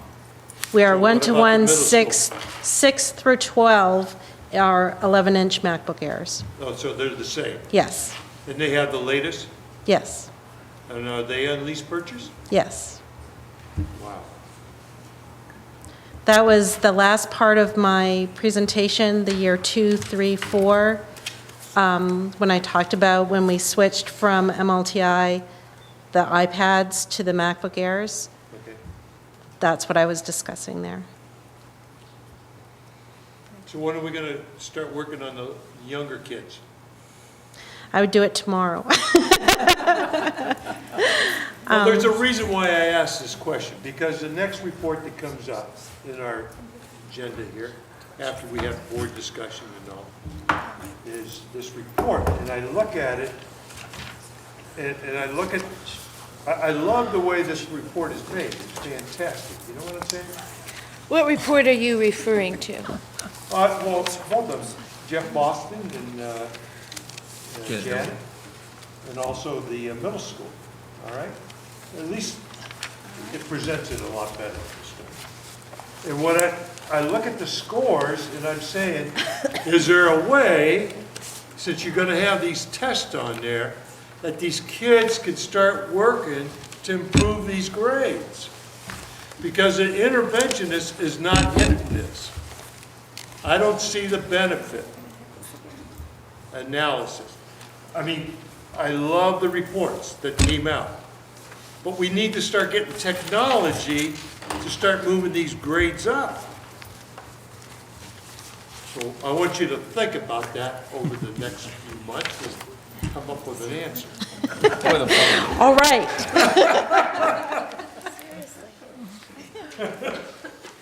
Well, it's sad. You know what I'm saying? Betty? Diane, do we, along that line, in Lewiston, my grandchildren have computer programs that they sign in to, that they use at school, but they also have access to at home. One is a math program. Might it be iReady? I don't know. I just see my granddaughter going on to it, and do we have any of that type of access for our students? Both Linda and Marianne, who are our techs for the computer labs at the elementary school, maintain a portal, which is like a collection of free websites, and that is accessible to anyone who has an internet connection. And so often what they'll do is they'll send home the directions in a newsletter to parents so that they know that they can access these different things that they've been working on in computer lab. So yes, but they're not, we used to have IXL. I'm not sure if Mount Vernon is still using it, no. So right now, I would say no, we don't have anything specific that we're paying for individual subscriptions per child. But we have lots of resources that kids can access at home. I don't know. All I know is that each of the kids has their own login and ID that came from the school. So I suspect... If they have a login and an ID, I suspect it's paid for. I suspect so too, but I will investigate. Yeah, that'd be great. Yeah.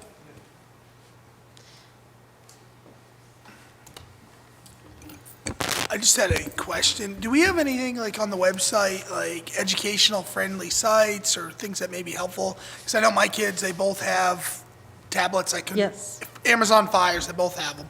And we try our best to find things that are educational, but I think that may be helpful to parents. Great suggestion. Yeah, it's a great suggestion. We do have some things up there, but we can improve that.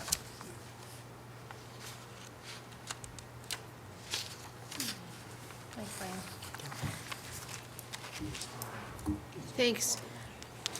Are there any citizens out there who would like to make comment on the budget from what they've heard this evening or in general?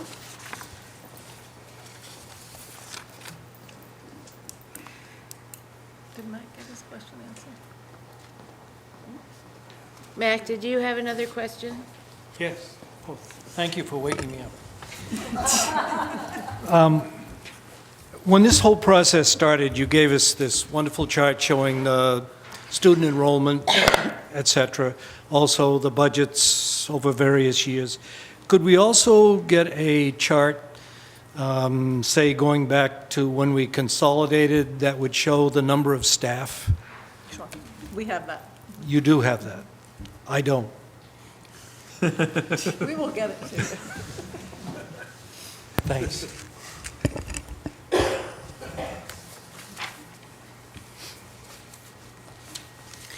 All right. Could I say one quick thing? Certainly.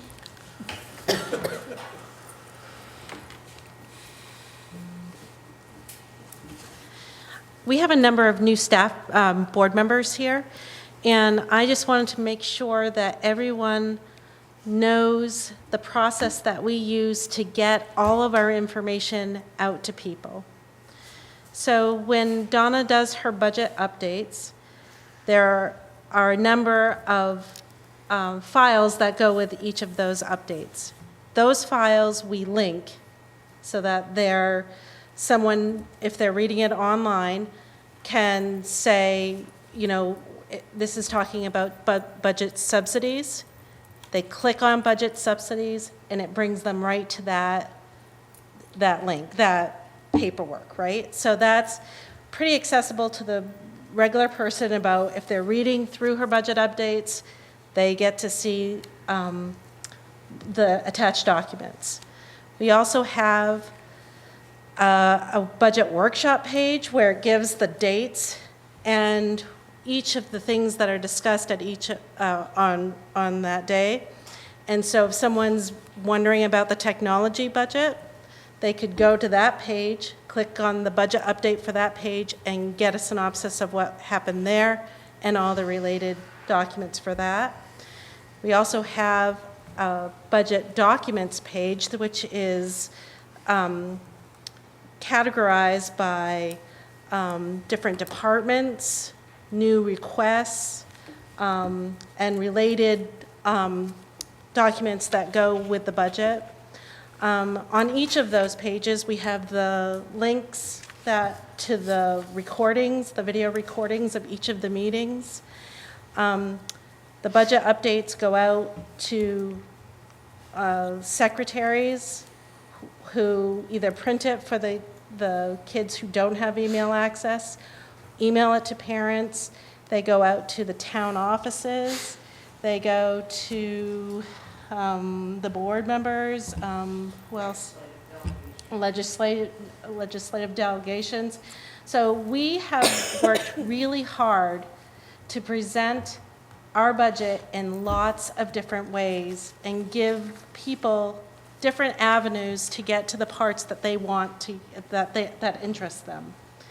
And I just want to make sure that if you haven't had a chance to look at it on the website, that you have a chance to do that. And please, if you think of something else, please let me know, because our intention is to be as transparent as possible and get that information out to people in lots of different ways. Thank you once again.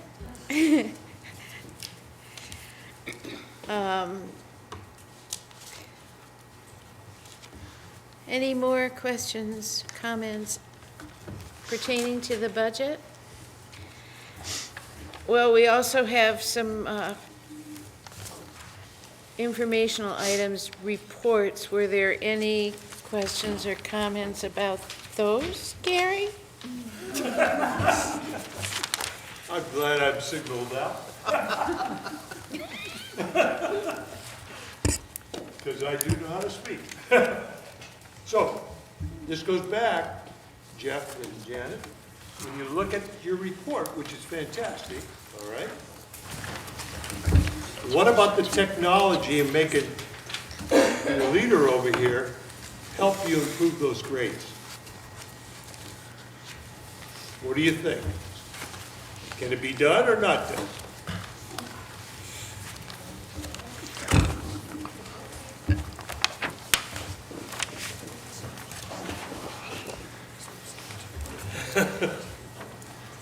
All right. So I think there's two parts to that question. I think the first part is with, as Diane indicated, state tests are being done online. So we need to make sure that our infrastructure and the technology that we're using is up to date, because there's nothing more frustrating than a student that gets 3/4 of the way through the test and it conks out and you lose all that data and then have to do it all again. Talking about test scores, it's just like when you look at the DRAs, you look at the state assessments, you look at the NWEA scores. Unfortunately, all of those test different pieces of knowledge, and they don't. And even though there's a level of rigor to each of them, they're assessing different parts or different standards. So it's hard to compare one test to the other. So when you look at the report we had, you look at our DRA scores, which are higher than our NWEA scores, and they will be probably the same in the spring. And then you look at as I mentioned, if you look at our state scores, where we did very well, that could be a year-to-year change. Because unfortunately, the state's changing their testing. There hasn't been consistency there.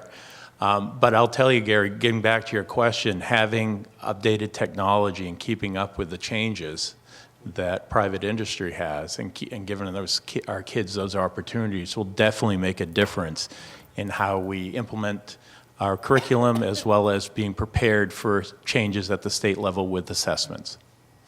So is there a program out there that kids could go home and play with, like Betty was talking about? In other words, is there something that could be put on these tablets to help you? Absolutely. There is all kinds of educational apps, and that's actually one of the things Diane and I recently had a conversation with one of our teachers at Reedfield, talking about using some of our faculty time to look at what educational opportunities are out there with the use of integrating technology. And so we are actually working with Diane at Reedfield. We're going to use the second half of our year, one of our faculty meetings, to look at technology, how people are using it, and what apps are out there that we could use this year. But could that be put on, because I know at the lower levels, they come home with computers. No. They No. don't. No. Just No. the middle school up. Correct. But why can't we have some type of smaller unit? Let's think further out, all right? Mhm. We can't keep going down this road.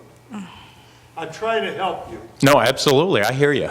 And maybe we start at the one level, you know what I'm saying? Mm-hmm. At a small tablet or something that gives you a game. Gary, can I tell you, Jeff, just to interject? Sure. I do know that some of the interventionists actually recommend, at least at the elementary level, when my daughter was getting intervention services, I bought her a used iPad for like $70. She took it into school at the time, and the person who was helping her recommended a bunch of different apps that were free and downloadable, and they happened to be in math. So I do know that some of the, I don't know if they're still doing it, because that was a couple years ago, and she's at the middle school now, but she still has the same problems. And I just want to remind you that those scores do include kids that are in special ed, I would guess. So we can't, I'm worried that you're kind of getting wrapped around the axle about the test scores. And we should always strive to do better, but we have to keep in mind that each year, from year to year, those test scores are going to be different. The kids that are coming in are different. The kids that are in special ed, that's going to be different. But Missy, all students need to be making gains. I agree, 100%. And, when I look at the scores, and I think what irritates me most about the scores is we have those meeting and exceeding, but we don't have those that do not meet or partially meet. And we don't also have a comparison from the fall. So I think, to speak on Gary's point, we don't even know if we're even making any gains. And that's I think my biggest frustration is looking at this. Well, that's great, but I have nothing to look at back and say, okay, well, we're making tremendous gains in second and third grade. To say, hey, look, we've moved 4 kids from not meeting to partially meeting, or from partially meeting to meeting. We had those are the we kinds of had a things- demonstration from the interventionists at our last meeting, which showed all kinds of gains. The charts that had the red, the green, and the yellow. I want to see that on these reports here. Say, show us all of it. Well, and to address that, John, a couple of things that I have booklets from year to year to make test comparisons and show gains and growth. That anytime any of the board members want to stop by either of my schools, I can take that out and show a comparison. And you said that to me back in the fall when I asked you if you could share, next time to go ahead and I will do that. I mean, one of the reasons we put that on there is we're not hiding anything. We're trying to be transparent. And that actual same information is going out in a newsletter to the parents at Reed Field and Wayne, because it's important for the parents to know just exactly where we are. Now, does it show a comparison or growth of those that are not making it? No. But what it does say is that even though we have 60% or so of our kids that are meeting, we still have a ways to go. We use today's time with our faculty members to take a look at our data, our winter data, take a look at what we're noticing for patterns and what are our next steps. And we actually had that put in a Google Doc and really got some great information back of what their teachers are seeing and what they're going to do to improve those scores. So with your point, absolutely. We're looking at that, and in the future, I'll make a note, I'll put it right in the docs, that we will give you a comparison so you have something to judge it by. I mean, we can, see if our interventionists are doing those parts and helping you guys out and moving those kids forward. That's what So I'll make a note in the spring, because we'll have our spring assessments, and I'll make a note on the doc to include that to show where we were a year ago. Even with the DRAs as well. I mean, that Sure. sort of thing. I mean, we want to see it. Absolutely. No, it's a good request, and I apologize for not having it, and I'll make sure in the spring we have it for you. Appreciate you. Okay? Thank you. The DRAs, are those administered by the classroom teacher? Have you ever tried to not have the classroom teacher do that? Like have a teacher from another school do it? Would that, I'm just curious how that looks. Well, if you think about, the DRA is a tool that I really like. I've taught for 22 years in the classroom, kindergarten through 5th grade, and I was also worked as a literacy specialist. And the reason I like this assessment is it asks students to do what we ask them to do every day, and that is to read a text and respond. And so it looks at variables such as what is their reading rate, because there's a direct correlation between how fluently and quickly a student reads to their comprehension. It looks at comprehension, and of course it looks at accuracy. Are they reading the words that are actually on the page? So it's what kids do every day. We're always asking kids to read text and respond. It's administered one-on-one, so if you have a class of 12, 14, 25, that classroom teacher administers that assessment. If a student receives special education for that type of instruction, it may be done with the special education teacher. If the student gets literacy specialist intervention, it may be administered through the literacy specialist. So in a typical class of 16, for example, the classroom teacher may be doing 13 of those assessments, and then maybe a literacy specialist is doing a couple, and perhaps a special ed teacher. It's a pretty time-consuming assessment. Not only does it take time to administer it, but then you have to go back through and really take careful time scoring that, because they either have an oral response at the younger levels or younger text levels, and when students get older, it's a written response. So there's a lot to this assessment. So it's a little different than the NWEA, which is computer-based, and it really does, it's more of a multiple choice. So the assessments are very different. And normally the DRA scores are higher. I'm sorry, she was reminding me of something. Go ahead, please repeat that. Normally the DRA scores are higher. Yep, and we just got down in the fall. Manchester has, I do have the scores as of today. They are completed. They are 80% of the students in our school, kindergarten through 5th grade, that have meet or exceed the benchmark. And in the fall, they're at 74%. And we have that broken down through each classroom for years. I'll get that for you, John. But, so that's something that I know Jeff and I look at all the time, and teachers look at that. And he talks about today we spend a lot of time looking at all of the assessments. And what patterns do we see? What does it tell us? What do we need to improve on? The other thing that with the DRA is really important is that you calibrate how you administer it and how you score it. So 2 times a year, the literacy specialist sits with special education staff and with classroom teachers, and they have a student that they may share meaning they receive services within the classroom and out of the classroom. And they make sure that they co-administer that assessment and then co-score it to make sure they're on the same page. So it's really important to have that ongoing professional development with something like the DRA, since it's not computer-based. I guess, what is the benefit, though, of having the classroom teacher score that? One of the, as opposed yeah. to another teacher? It's a great question. One of the benefits is that they will see what the strengths of the student are and what areas they may need improvement on, and they can really curtail their instruction to that. Wouldn't they would get that in like the report at the end, wouldn't they? They would, but I mean, again, think of if you have a class at Mount Vernon has 7 classrooms or Manchester has 11 classrooms, who else is going to score that and administer that? I mean, that would be a lot of tests for, 191 students to do, So the classroom teachers follow that. And it's really, they're the ones that are implementing the instruction. Dr. Wolfram.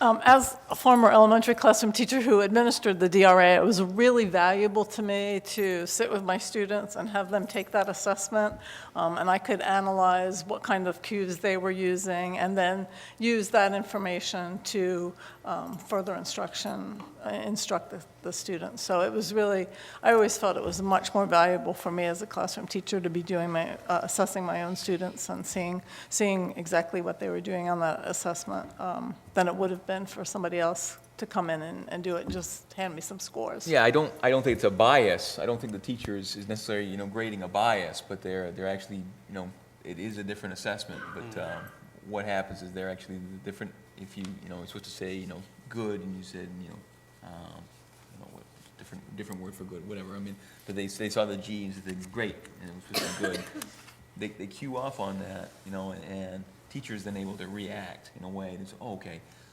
I have a section of kids now that are doing this kind of skill that they're lacking, or so they're able to group things differently. And we do a lot of training and calibrating with teachers so that they're scoring the same way.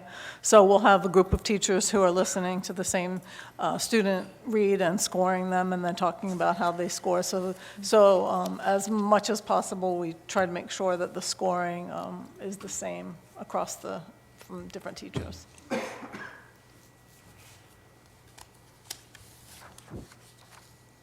Betty.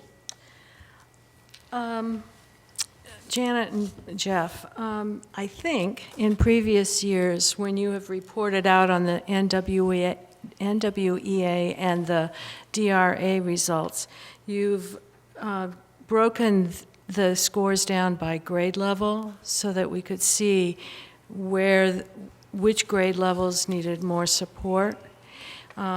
I was wondering if you were going to be doing that again, because I found it helpful, but I'm an assessment person. Well, I think Jeff probably has that. I mean, I have that right now. I mean, we have it broken down by grades, by classrooms. We track that over time. We were just providing you, I guess, what we thought was a global information piece versus all the finite pieces. Then I have 2 more questions. One, John also talked about comparing different years so that we can see whether or not, like 80% at RES, what was it last year at this time? To see if we are making gains and where we need to be focusing on. Also, and I also was concerned about not seeing how many of those kids are in the partially meets and does not meet. Hopefully, we've got fewer in the does not meet and partially meets, than partially meets, and we're moving kids up. And third, Mr. Hogan presented the MEA results in much more detail than just telling us where we placed in the state. Are you going to be doing the same sort of report as he did in his report? We can certainly look at our information and put something together. Thank you. So I have one other question. Going to the middle school, Rick, do you have enough interventionists? Because I'm looking at this here problem. I love that you're so excited about interventionists, because I mean, I do. don't I'm see really the- glad that you I- are. I want to see the results going forward, and I don't see them. That's my biggest problem. Going back to what Betty says. But I'm looking at this and I'm saying, well, I hope Mr. Conway's ready for all these 28 below standards. Do we have enough? If I could get more, I would definitely take them. If we had had more of this data before we put the budget together in the fall, I probably would have made that ed tech an interventionist, to be quite honest with you. I think seeing what we're seeing for data with the math, we could definitely use another person to help with those students that need that math intervention. We've already started to look at alternatives for next year.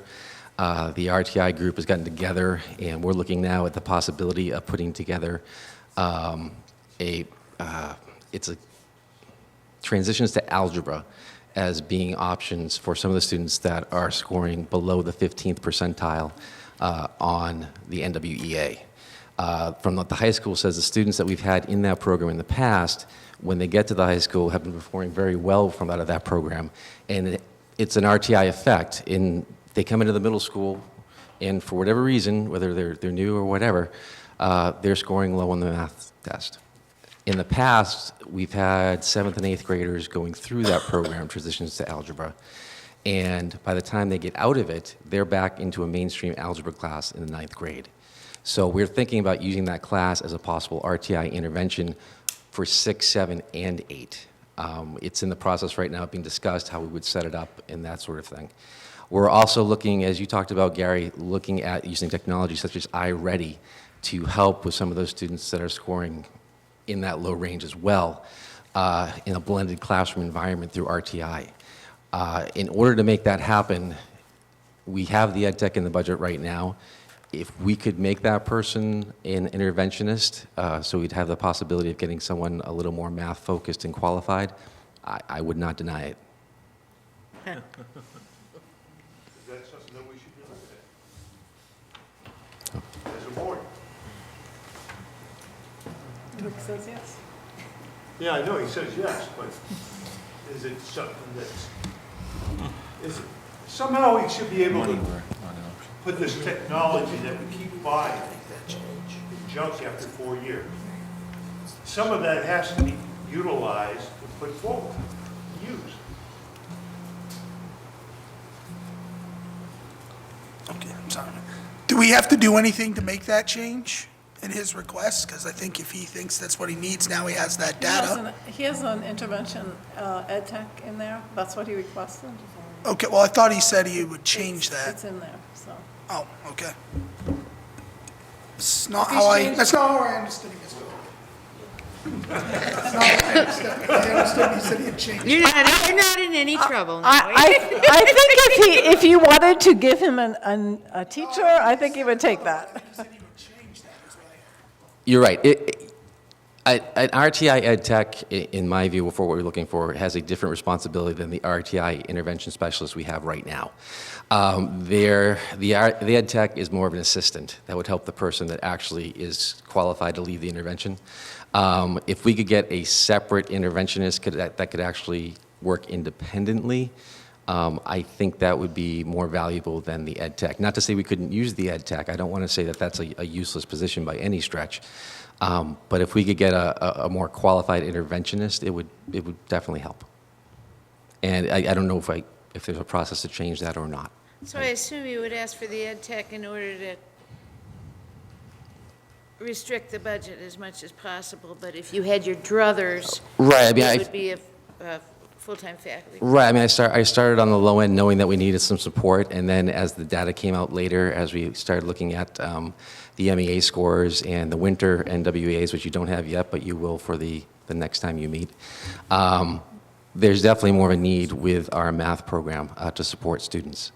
And had I had that information more solidly in my head and in my hands when I put the budget together, I probably would have gone with an interventionist, but at the very least, I knew we needed help with math at that time, so I went with the ed tech. I think you have a very good, valid point for making, for the interventionist versus the ed tech. I agree, I do now, yes. So why don't you correct the budget and put it in the right thing? If there's a process to do that, I will gladly do it. We'll be working more. Well, I guess I just want to make sure that gets reflected. That's the point I was making. No, thank you. As a board, we I don't want to see can- somebody going from the middle school to the high school not prepared. That's what I'm looking for. No, and neither do I. I mean, we want to make sure that every student coming to the middle school has the support they need to be successful at the high school, and that's the goal.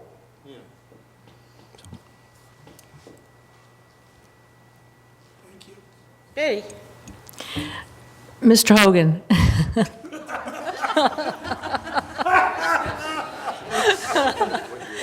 You're getting your exercise tonight. That's okay. You mentioned that you were working on habits of work.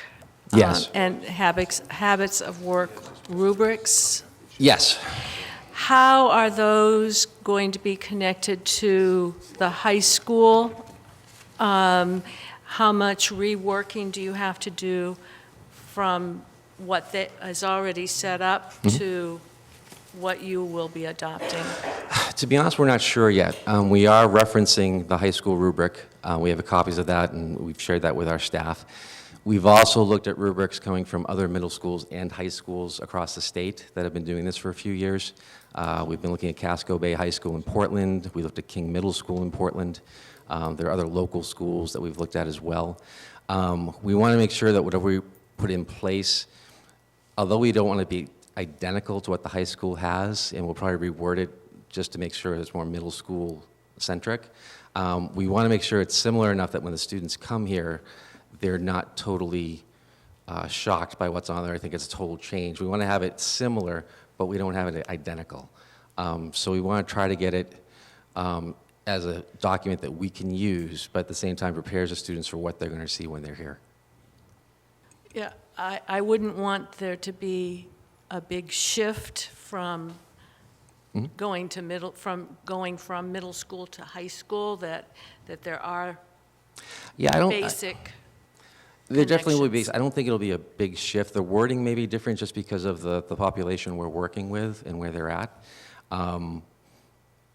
I can't say for sure if our overarching pieces in the how rubric would be different or not. I don't think they will, because all our teachers pretty much agree that we want the kids to be prepared for what they're going to see when they get here.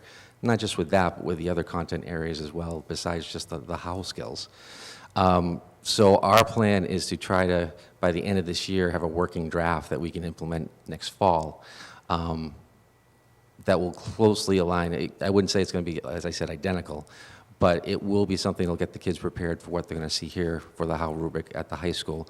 We've already been talking about the fact that the how rubric here is so entwined in so many different things for the students at the high school, as far as eligibility, as far as their advisee times, as far as a constant checking in with that piece. So we want to make sure our students are ready for that.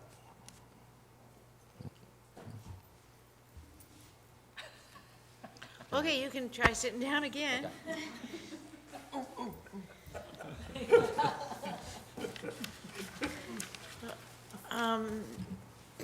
Any further discussion, or would someone like to make the motion? I make a motion that we adjourn. I'll second. Yes, all in favor? We're out of here. Thank you.